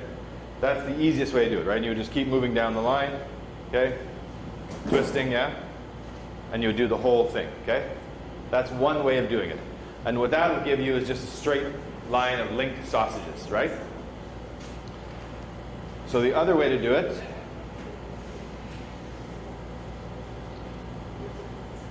so I'm just going to unlink it all here.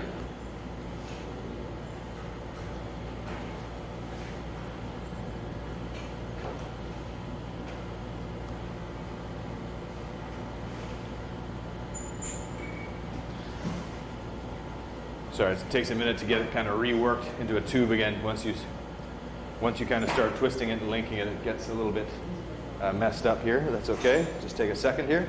So I'm just going to get it back into its original sort of single long shape. It's also nice, good, once you've actually stuffed the sausage to let it dry a bit. Okay? It makes it a little bit easier to handle. Now it's like trying to wrestle an eel. You guys know an eel, right? Yeah. Has anyone ever tried to wrestle an eel before? It's extremely difficult. I've never tried. I've caught a chicken before, which is very hard, but so it's good to always let it dry a little bit. It'll make it easier to twist and to link, okay? I'm not going to do that because we don't have the time to let it dry for 3 or 4 hours before we do that. So there's the traditional way, just linking, right? And that'll give you a long link of sausage, right? Another way you can do it is to take your sausage and split it into 2 pieces like this, okay? And you just pinch, okay? And then you go down and you pinch again, okay? So you make 2 even lengths, okay? And I'm just pinching with my finger and my index here, okay? I'm holding it, pinching with my index and my finger, okay? And you just flip them over, okay? And you twist, okay? So now I've got 2 lengths, okay? Then I'm going to go down again, equal lengths, okay? I'm going to twist again. Oops, that came out, sorry. So I'm going to twist again now from this part here, okay? And then you can just take your sausage, feed it through, okay? So now you've got 2 links here, okay? Then you go down again, okay? Twist it through. This top one keeps undoing itself. Okay? And twist those bottom ones. And then again, put one through. And then when you get to the end, you can twist that very end piece there.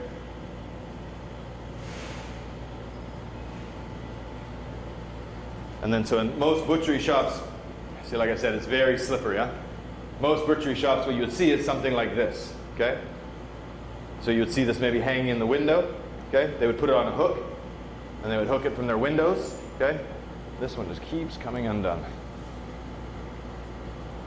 So you would see it something like that, okay? Just hanging in the window like that. You would go in and say, "Oh, hello, Jimmy, my good man. I would like 4 sausages, please." And he would just cut you off some sausages, okay? So another way you might see it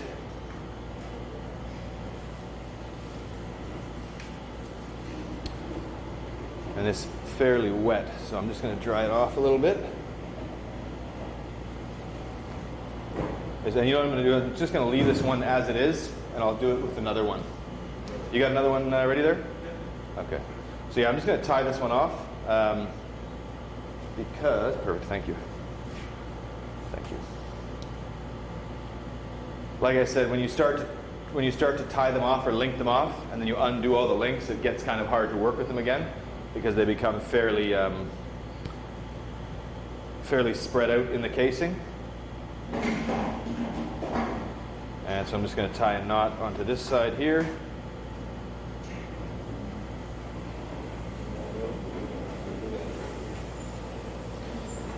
Okay, so there's one.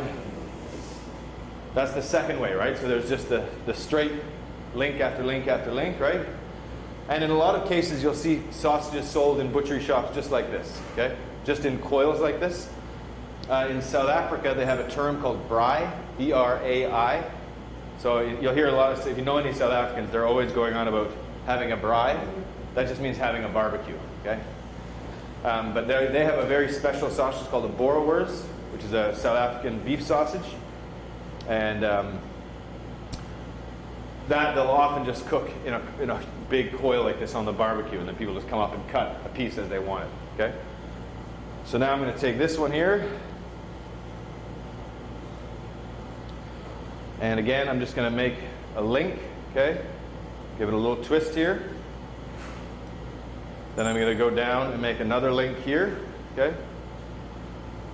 Then I'm going to make another link here. So I'm just squeezing between my fingers. Do you tie this end up?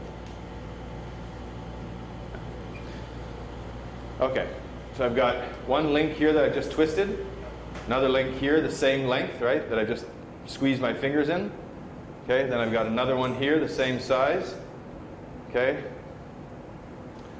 and I'm just gonna, okay, I told you it's super slippery.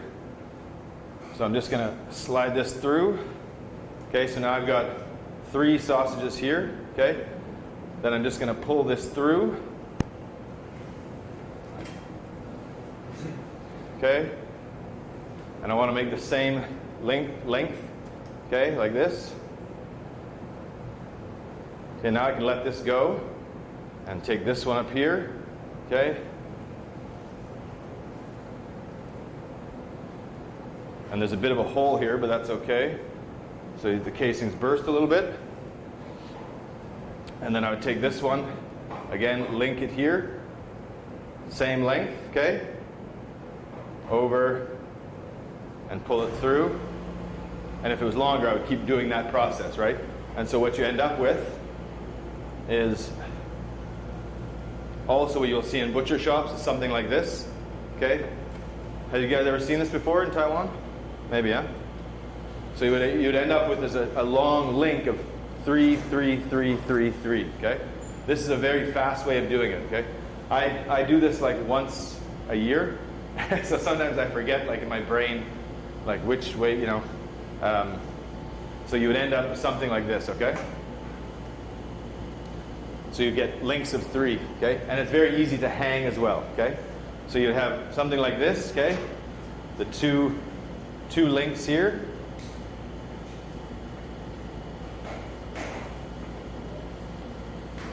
So something like this, okay? 2 links. Or something like this, the 3 and 3, okay? Or just the straight 1 link, 1 link, 1 link, right? Or just coil, right?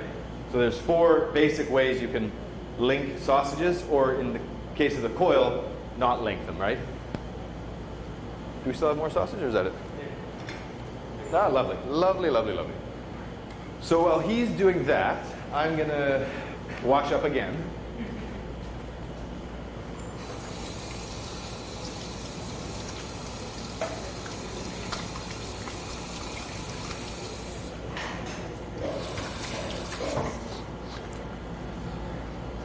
Now, when you're making sausages, don't tie the end pieces until you're done, okay? And in a lot of sausage shops, they don't tie it at all, okay? I tie them here just so that they're nice and safe. I don't have to worry about it, okay? But what you don't want is, because once you start tying the sausages, the extra meat is going to force out the other side, right? You understand what I mean?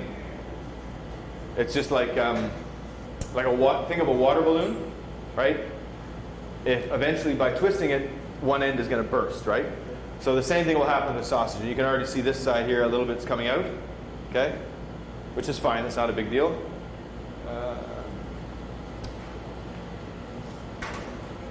So you don't want to tie them until they're finished. So while Dharma's doing that, I'm going to take my sauerkraut here. Woo! So sour. So I'm going to take a pot. Hopefully it works on here. Do you remember before, I think it was last week or 2 weeks ago, I mentioned that an Austrian guy showed me how to make this like magical, life-changing sauerkraut? Shishini.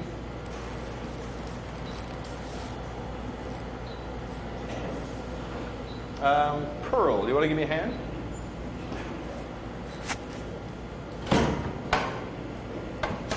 I'm just going to wash this off real quick. Dry it off. You're obviously familiar with the roux. Okay, good. Of course you are. So you're going to make a nice blonde roux for me, okay? So I'll get you started with the butter. There's flour right here. Probably enough there. That's enough. So we're gonna make a roux, okay? R-O-U-X, right? Which is butter and flour. But we want to make a brown roux, okay? So you can get that going there. It should be good there. Maybe give it a little stir. Still got some more meat there? I think we can see what you can get out of it, but I'm not too worried about it. Okay. This might not work here, so maybe we'll switch over to this side. All right.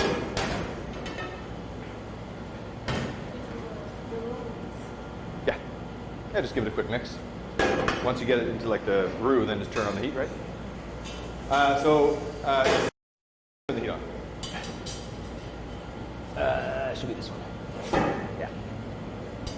So Pearl's going to mix together the butter and the flour to make our roux. So roux come in different stages, okay, or different colors. So are you guys familiar with the mother sauces? French cooking, the mother sauces? There's 5, yeah. Some people consider mayonnaise to be the 6th mother sauce. But traditionally, yes, there's 5. So in French, this is classical French cooking, okay? Not modern or nouvelle French cuisine. In classical, might need a bit more flour there. In classical French cooking, there's 5 mother sauces. There's bechamel, velouté, espagnole, tomato, and hollandaise sauce. So bechamel is a milk-based sauce. Velouté is a stock-based sauce. Espagnole is beef stock-based. Tomato is obviously tomato-based. And hollandaise sauce is an emulsification of egg yolks, and melted or clarified butter. So for the 2 white or cream-colored mother sauces, bechamel and velouté, there's 2 major differences. One is the liquid that we use, bechamel being milk and velouté being stock, white stock, and also the roux. A bechamel is made with a white roux, and a velouté is made with a blonde roux. Okay, so very light brown roux. Okay, so what Pearl's going to do today is actually make a brown roux. So she's going to take the roux from white to blonde to brown. Once it's nice and dark brown, we're going to add a bunch of chopped garlic. We'll add our sauerkraut and some stock, and then we'll have some really good sauerkraut. So I'll show you guys again, real quick. Do you want me to show you the 3 again? The three tie? Well, we'll try.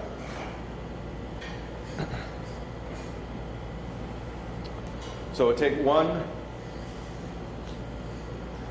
link of sausage, okay? And we just tie. Then we're going to go down and take another one the same length. Okay? And then a third the same length. I'll do it a little bit shorter this time. I have to be careful because this is tied off. But so then we're going to go just behind or in front like this. Okay? And then we'll bring this through. Okay? Till it's the same length. Okay? And we pinch it shut. Okay? Same one here. Okay? And then we bring this through. Again, like I said, it's really, really slippery, which is fine. It's not a big deal. It just makes it a little tricky to work with. And then we bring this through.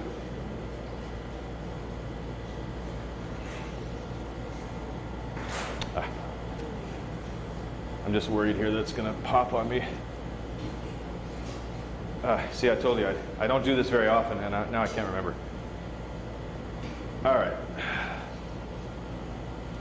This is one of those skills that if you don't do it for a while, you tend to forget. All right, there's my 3, 2, 1.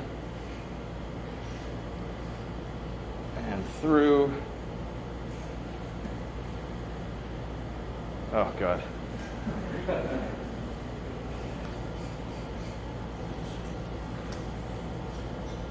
It's so weird. I just did it then, and now my brain is like completely forgot. Okay. Get this a little more straight. That's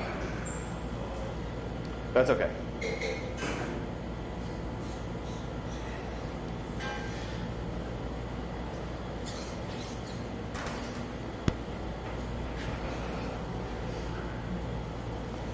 I'm just going to untie this again and start over. Sometimes I find if I can't remember something, this is like a ridiculous technique too, to be honest with you. It's super complicated. Ah, perfect, okay.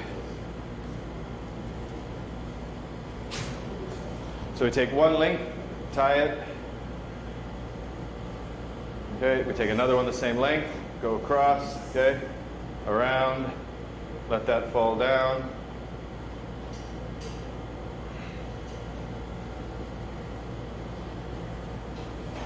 Bring this up through, like so, around, bring this up through, there we go.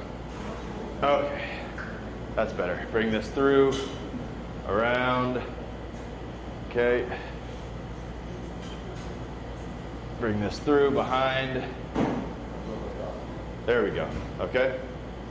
And then you do that again. So just, you go around once and then through the back door, okay? So you twist it and then come around and through. It's burst, I know. What's that? Yeah, I know. That's okay. So what you can do, actually what I found, because I found this technique to be fairly tricky, that technique, and I still do, just because it's a lot of, it's like remembering like how to tie your shoes, you know, the very first time, and it's like, but you can get a piece of string, and you can just do it with a piece of string to figure out to get three strands, and once you figure that out, it's fairly easy from there. So, okay, so now we've got a whole bunch of sausages here, and now we need to cook them, right? So what I'm going to do is unlink these, because they don't really cook very well when they're linked like this.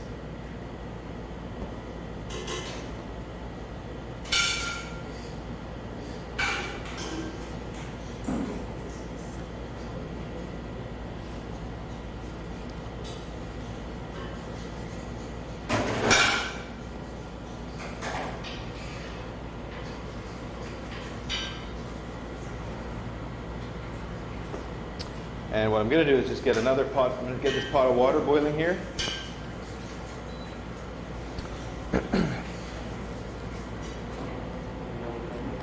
No, I do not. Thank you, sir. So I'm just going to unlink these, okay?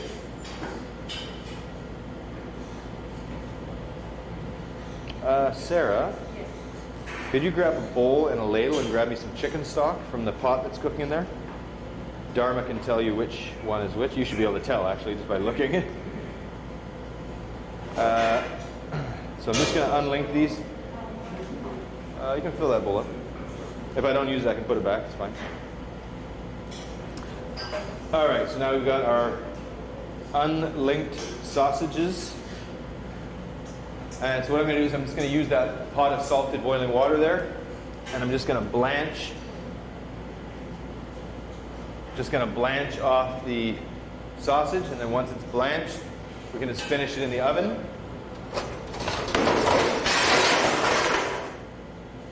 So loud. So the other thing we've got is our spätzle, right? You remember from before?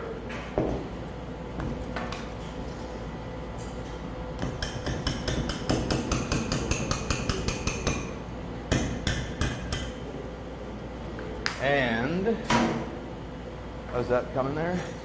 Keep there.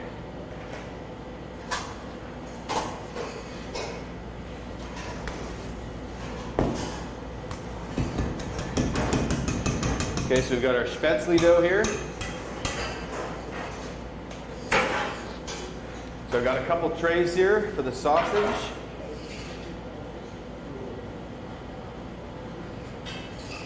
I'll need one more for once our spätzle is cooked. Should be good. And then we've got our brown roux cooking here, coming along. So it's just kind of starting to turn from like a white roux into like a very light brown roux. When you cook roux from white to brown, the smell starts to change. It starts to almost smell like almonds, okay, or like nutty in a way, and that's what you want. What you never want is to burn a roux, okay? Once a roux has been burnt, it's garbage. There's no saving it. There's no like adding more butter and more flour. It's not going to work, okay? The same goes for when you're cooking a sauce that uses a roux. So if you're making a bechamel sauce or a velouté sauce, you have to be careful to stir them fairly often, okay? Don't make your sauce and then go off and make TikTok videos in the hallway, because what happens is the flour, remember the flour will tend to split from a liquid and it will settle to the bottom of the pot, okay? And once it settles on the bottom, it'll start to burn, okay? And once it burns, forget about it, okay? So we've got our sauerkraut going. I'm going to start to blanch off my sausages here. Hope this fits. Not really. Great.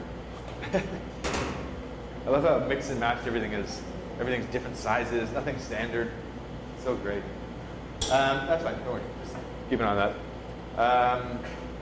And our spätzle I'll get cooking in a minute once I've blanched off my sausages here. Let's grab one more pot.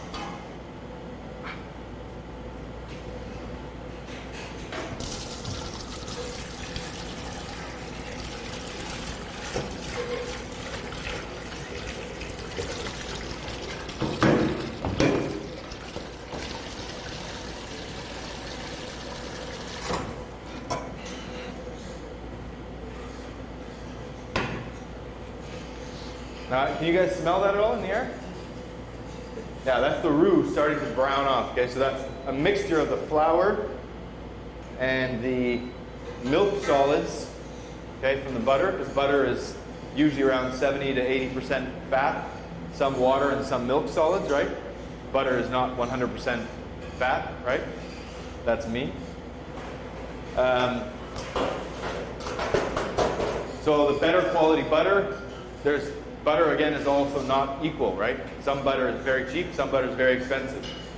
Expensive butter basically usually has higher fat percentage, which means that it's usually up around 80 or 90% fat, and only a very little amount of water and a very little amount of milk solids, okay? In fact, when you melt butter, you could turn the heat up a little more. When you melt butter, right, you'll see two things in your pot, right? When you melt butter, can you guys see into that? Not really, huh? Is there a camera here? You guys can come up and take a look, actually, that's fine.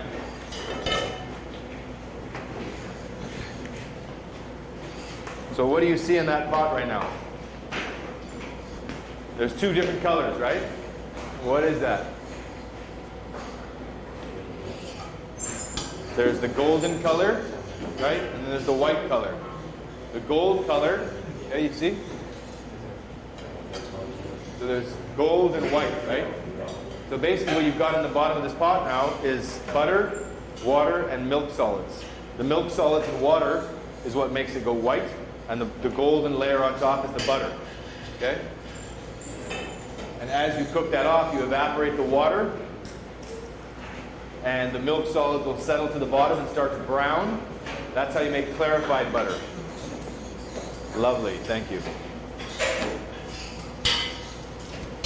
Okay.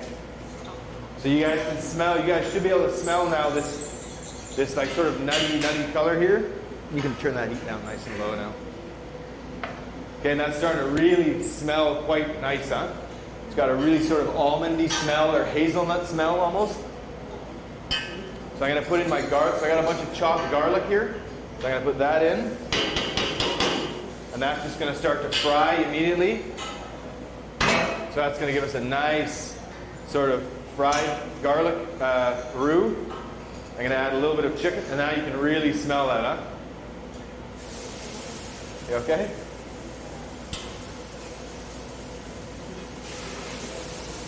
I can do this if you want.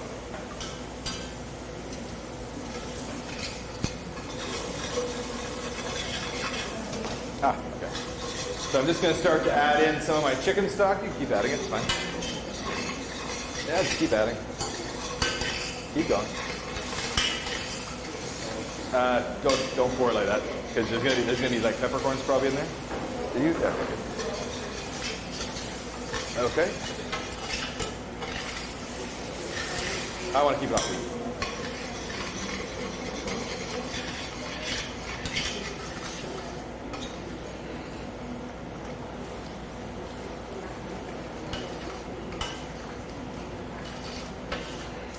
Okay.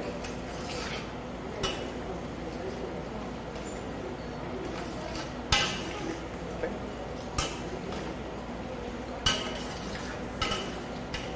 Okay.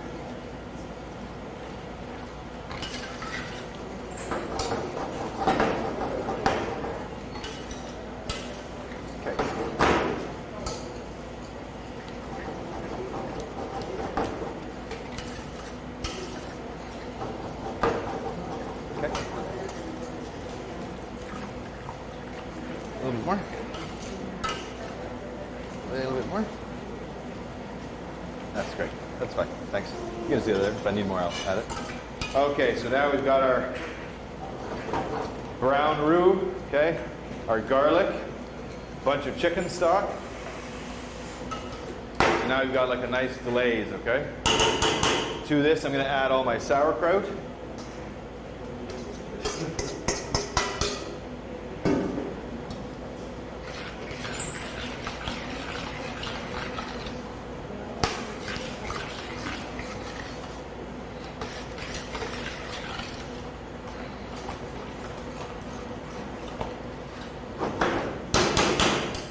And then I'm just going to put it onto a very nice low heat. Okay, I'm going to season it with a bit of salt.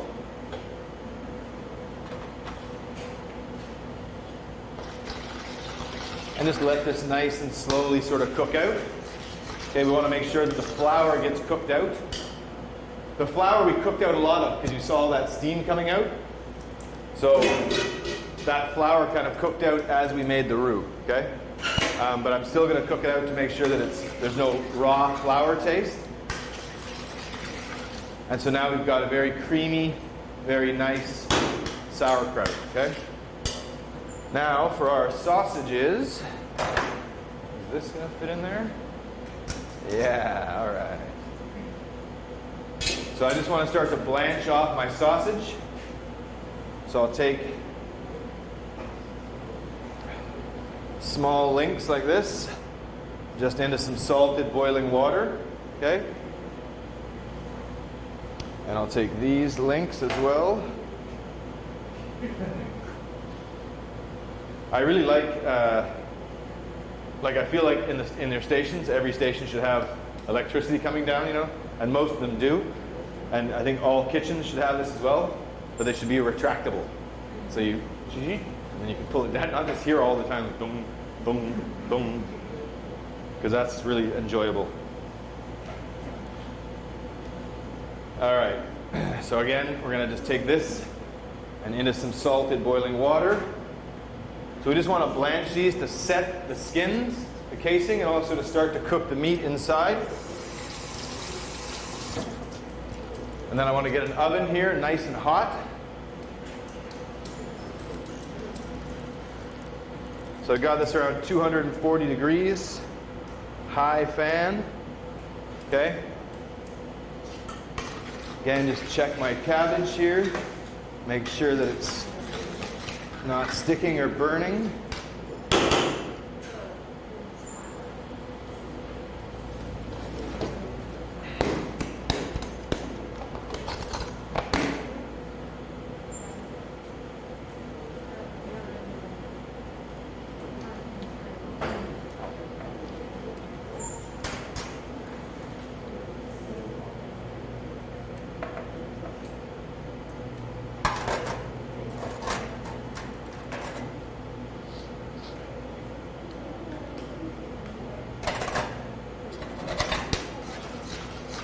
And make sure you season it up well.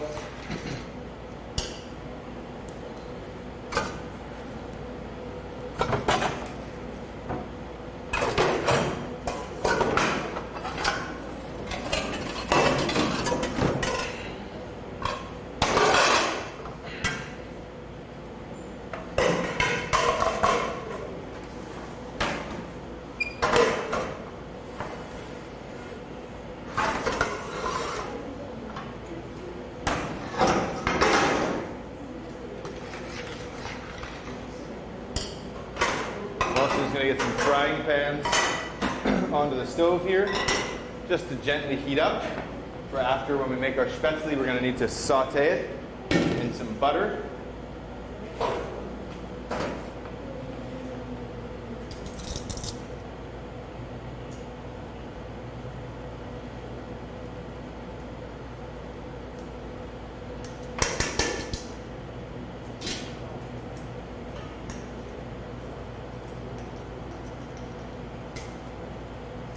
So once these are just lightly poached off, I'm just going to take them up out of their water. Okay? I'm going to put a little bit of oil down here, but you don't need too much, because remember there's a lot of pork fat in there. Just going to do this to help them not stick so much.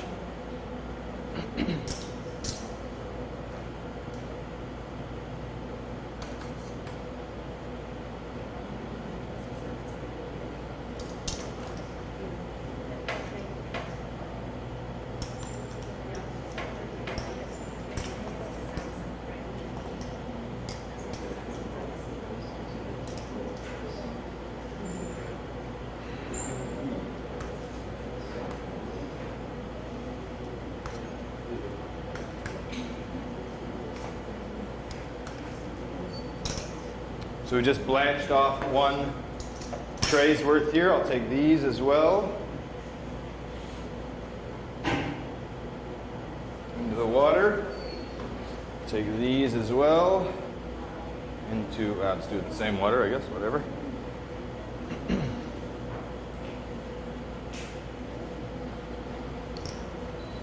So now I'm just going to strain out the scum from this water here. And I can start to use this a little bit to make our spätzle.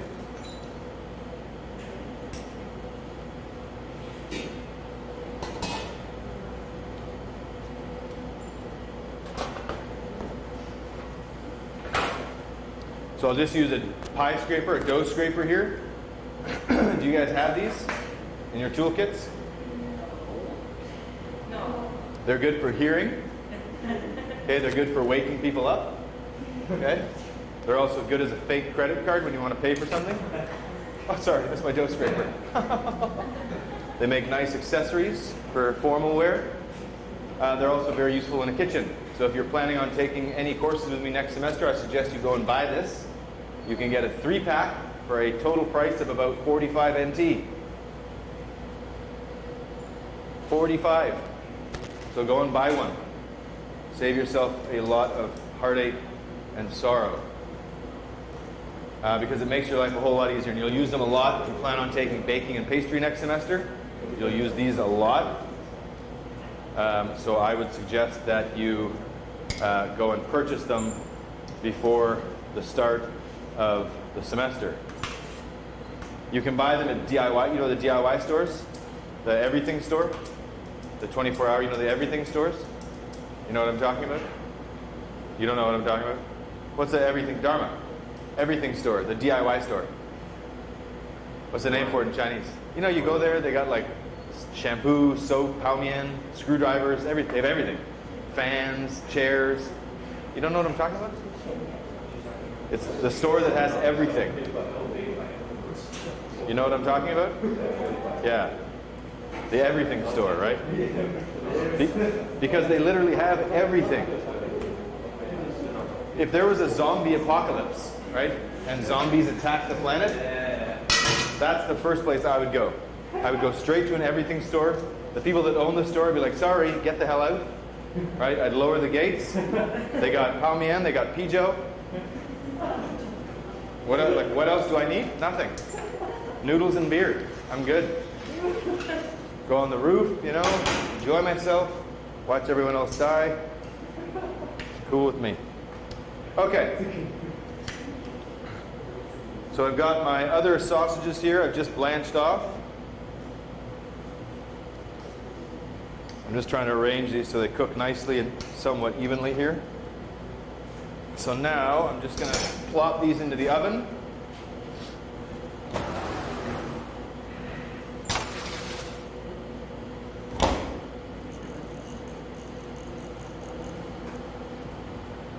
And my other tray, which I hope fits in that oven.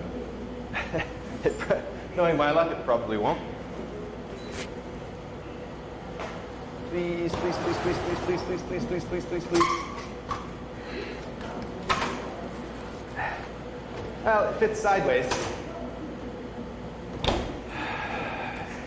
The randomness of this place is just amazing. What size tray do you want to get? I don't know, one that doesn't fit in the oven? Perfect. That's what we're getting. Why would you want it to fit in the oven? I don't know.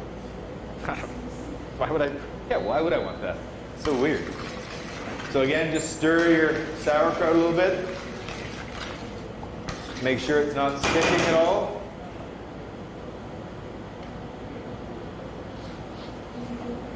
And now for my spätzle, I'm going to take my dough scraper. Also, next week, was it next week? Next Wednesday. Yeah, next week we have 2 classes, Wednesday and Friday, okay? But that then means that we don't have a class on May 22nd. May 26th. And June 26th. Yeah, May 22nd. Well, you don't have a class then anyways. That's your field trip, right? Yeah. May 22nd is supposed to be your field trip, correct? Which is now, I believe, canceled. Yes. But we still don't have class that day because we already made up the hours, right? But June 20th, you also don't have a class here, okay? That's the Saturday, right? Yeah. So the Saturday you don't have a class, and May 22nd you don't have a class, okay? But next week, Wednesday, Thursday, we have class because we're going to be curing salmon, and we're going to make smoked salmon and smoked trout. We'll see what fish they give us. Smoked fish, and we're going to make cured salmon and smoked salmon. So we need to have 2 classes in the same week, or else it's not possible. Okay, you can't start curing salmon and then 1 week later finish it. It'll be so salty that. Okay, so we have 2 classes that week. All right. So I'm going to take my spätzle mix here, and using my Chinese spätzle maker, just going to put the dough down, and I'm just going to force it through. I don't know how well this is going to work. Not so great, but that's okay. Doesn't really fit in so well, but that's all right. I'll do my best.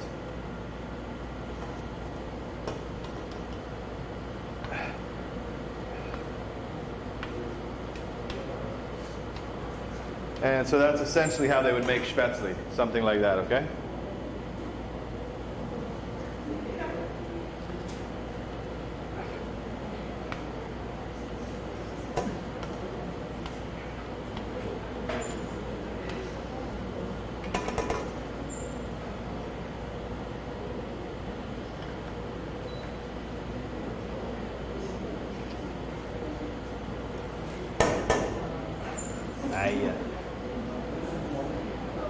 So I'm going to grab a little bit more of my dough here. Now you can use piping bags as well for this.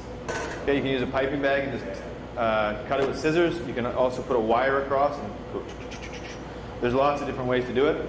Like I said, a traditional spätzle maker is a little bit more effective, but we don't have that, so this is the next best thing, I guess.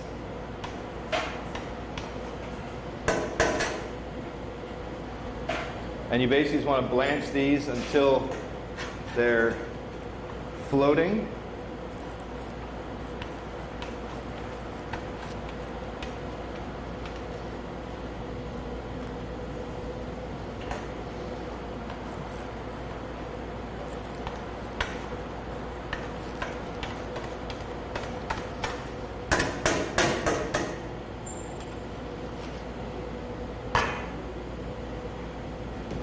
All right, can someone come up and start to make some spätzle for me? No. Oh, there we go. There we go. The spätzle twins. I love it. Come around here. You're not going to be able to, what do you like, stretch Armstrong? Like you're going to lean across the stove? I don't think so. So what we can also do is, once they reach that point, you can just turn this off, okay? And where's that? Can you grab that strainer out of the sink? Should be a strainer in the sink there. Yep, just give it a quick rinse. So I'll take a little bit of butter, just that last bit of melted butter we had there. That'll help them from not sticking on the tray.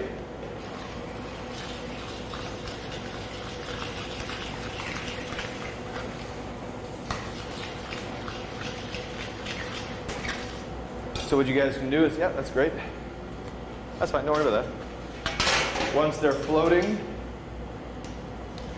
just pull them out onto the tray, okay?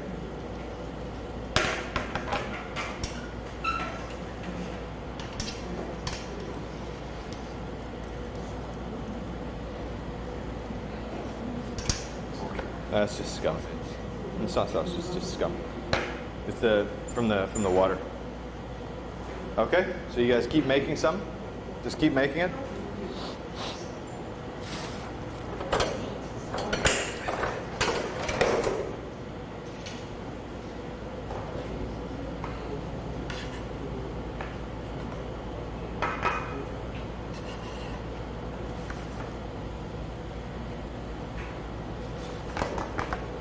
You guys are working in such a strange... I'm not holding this for you. So I'm just checking on my sauerkraut again, make sure that it's nice and creamy, but also not sticking or burning.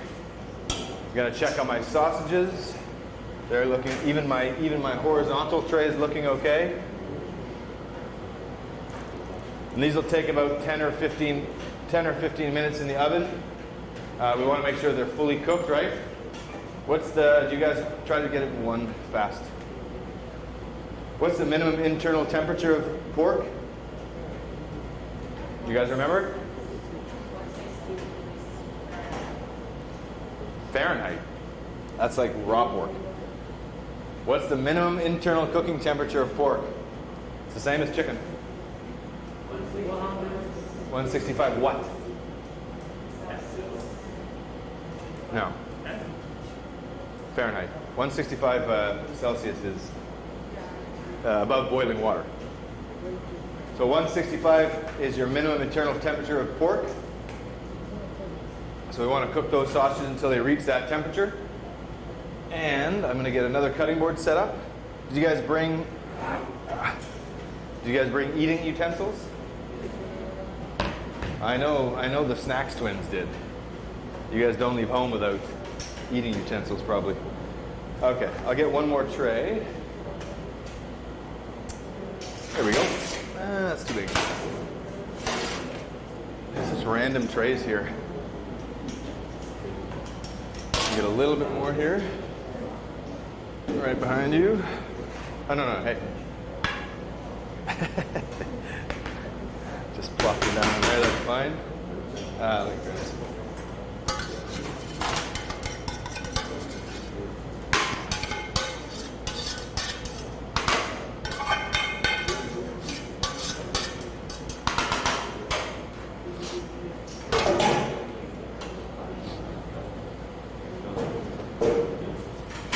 We also have some mustard sauce here.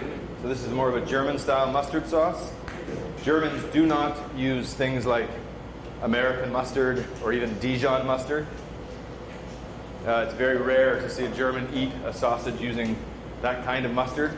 They use German mustard, which is usually sweet, okay? Or they use nothing at all.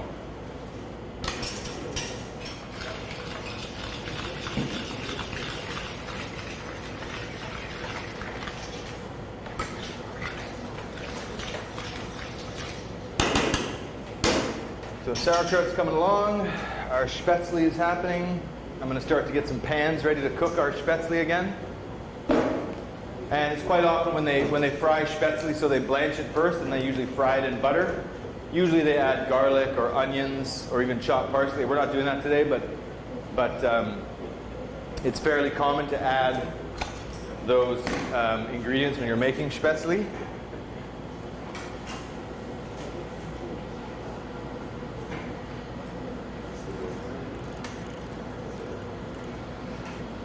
So now you should be able to start to smell the pork sausage cook. One of them actually just shot out like a geyser, like a volcano of pork fat, like right across the oven there. Like like watching a James Cameron movie. So I'm gonna take a little bit of butter and get that into each pan here.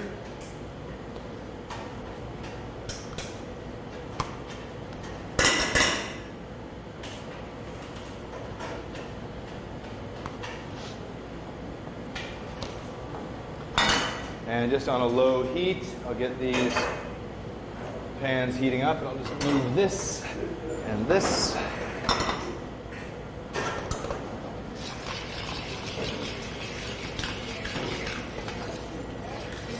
That's probably enough. You can do that one and then that's enough. The rest I'll just pack up and save. So we're just going to melt down some butter here. And I'm going to put a little bit of oil in it. Just to help raise the smoking point, okay? I want to be able to heat this butter up a little bit higher than I normally would.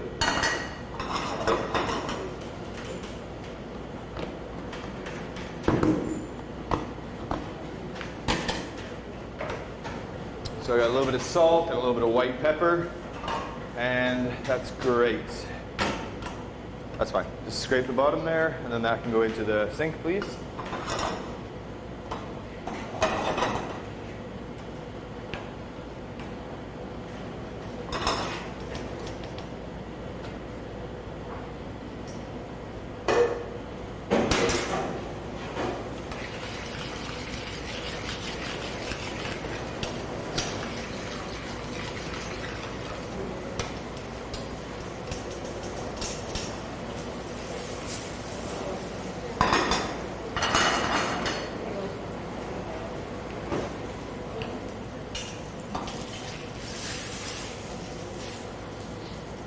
All right. That's great. Don't worry about that. We got lots. Thank you, sir. So we've got our spätzle here. Yes, please. That would be lovely. Thank you. And we've got more spätzle here. So I'm going to take a look at our bratwurst here, which is looking pretty good. I also want to check the temperature. Okay, so I'm going to use my thermometer. Do you guys have these? Digital thermometer. I suggest you get one. Again, cheap.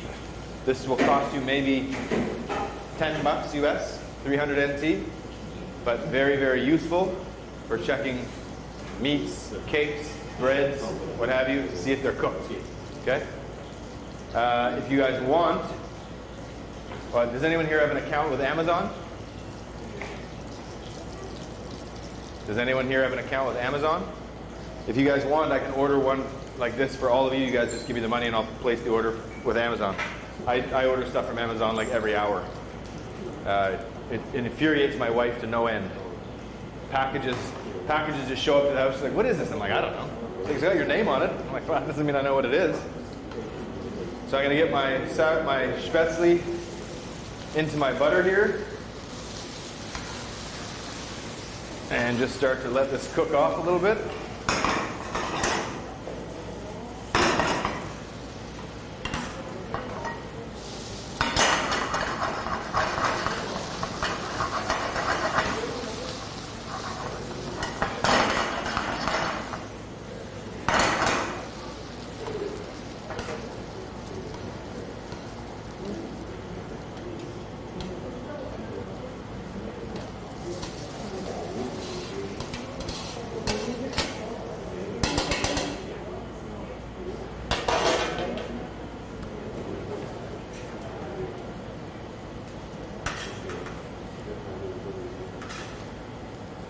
At any rate, yeah, if you guys want, we can do that. I've done it for the sophomore class.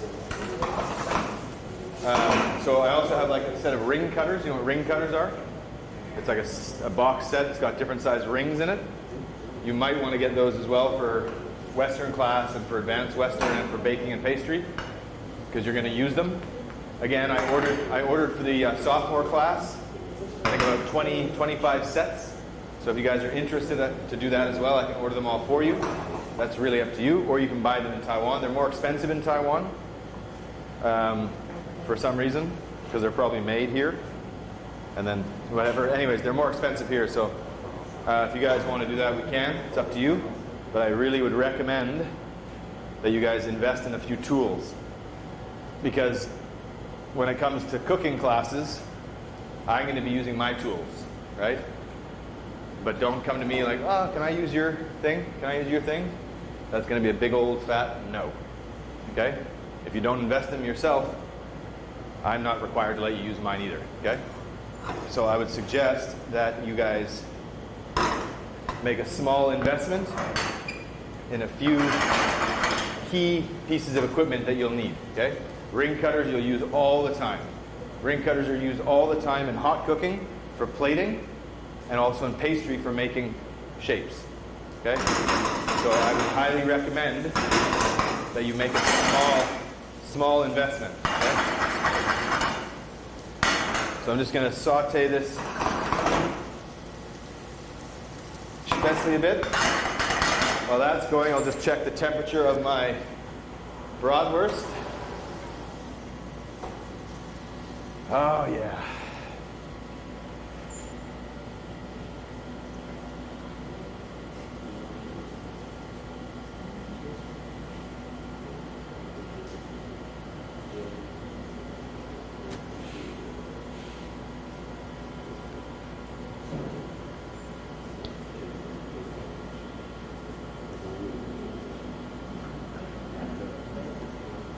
Okay, so that's done. So I'll just grab a couple towels here.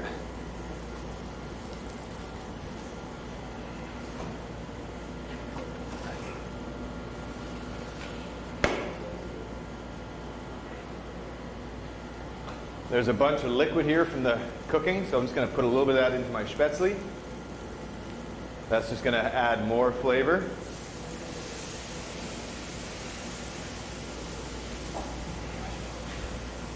Oh yeah.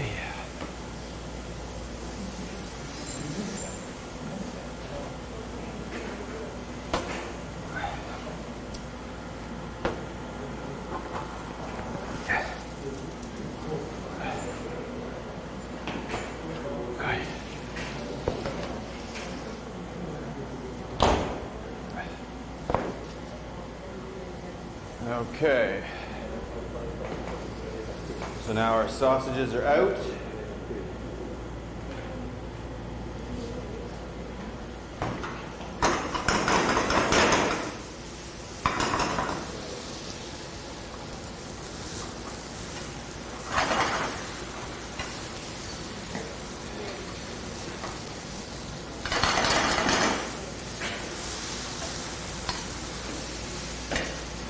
So our spätzle is done here.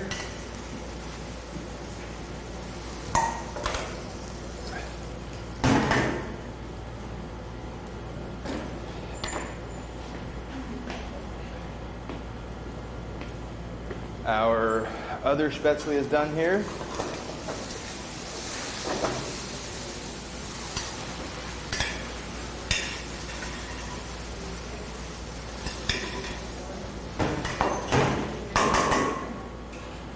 Our other spätzle is done here.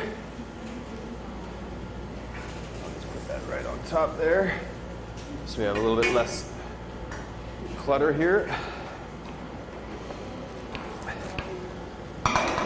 Okay.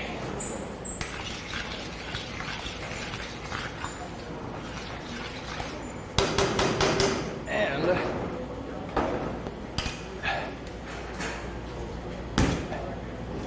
our sauerkraut is done.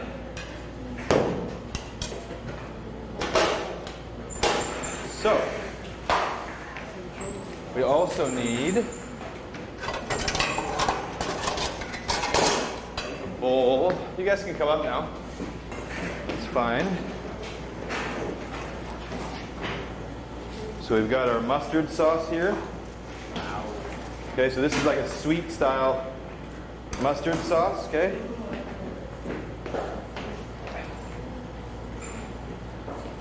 Excuse me. It's okay. So there's our sweet style mustard sauce. So funnily enough, I used to work, thank you. Thank you very much. I used to work, before here, I worked at another cooking school, actually Pearl's alma mater, but in South Korea, the Institut Paul Bocuse. And the guy that was in charge of that school was a German guy. And Germans are like robots, okay? Everything is very, you know, like, he'd be like, hey, you have to put the towel here, right? And I'd put the towel here. He'd be like, no, no, no. I said, put the towel there. I'm like, it is there. He's like, no, yours is there. I'm like, yeah, it's the same. You know, it's not the same thing. If it was the same thing, I'd say put the towel anywhere there. You know, so he was very like, you know, do this, do this, do this. And one time we made sausages, and he was like, and I grabbed some Dijon, and he was like, what are you doing? I was like, just putting some mustard on. He's like, no, no. And he had like he had like a fridge that only he was allowed into, and he ventured on into this fridge, and he comes out with like this ancient-looking jar. I'm pretty sure it was like, you know, from like the Mesopotamian area or something, like 600 before Christ, you know. And he's like, oh, here, look, I got this German mustard. I was like, my what? No, that's called a pilot light. I understand what you're saying. That's very good. Do you guys know what that little fire is called? It's called a pilot light. Okay? Pilot. Like pilot a plane. That's important because that's how we light our stoves. Okay? Look at this, eh? Just ready, like, all right, like, shut up, cut the sausage, man. Like, I don't care about your stupid mustard. I don't care about your stupid mustard. Oh, Jesus, Sarah, quite the workhorse, eh? All right, I'm going, boss. I'm going, boss. All right. And so there is our bratwurst, okay? A little too much of the water leached out. I didn't really have the right emulsification going on, but so it might be a little bit dry, but I think it should be okay. Oh, oh,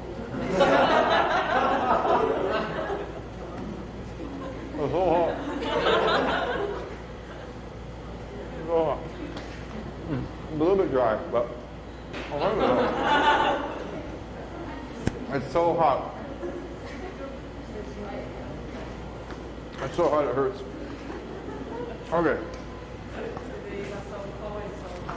Yeah. Everything.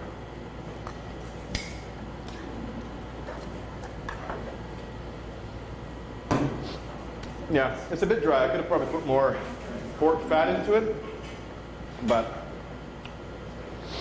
for making sausages once a year, I'm okay with it. Now, you guys can start eating it. You guys can start eating. It's fine. But notice the texture, right? So the texture is not all like a hot dog, okay? There's some softer sides to it. There's some more meaty sides to it.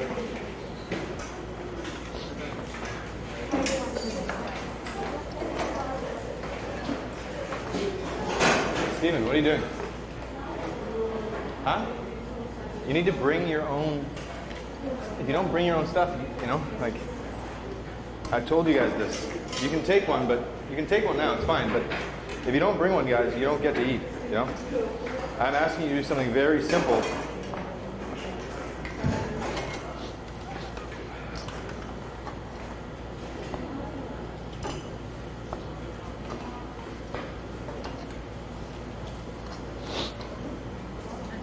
Don't forget to try the mustard sauce, right? You can give it a little dip in there.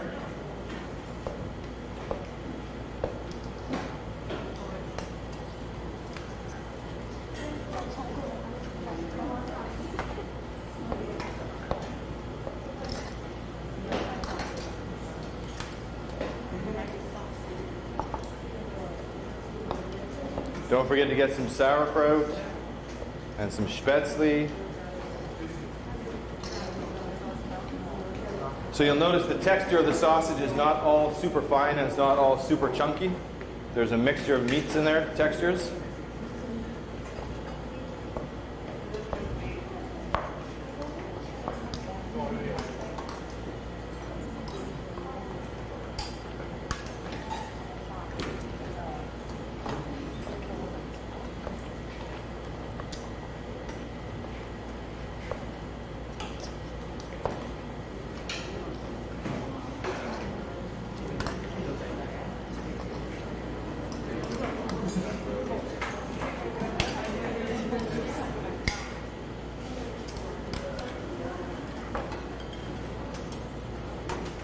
Earthquake.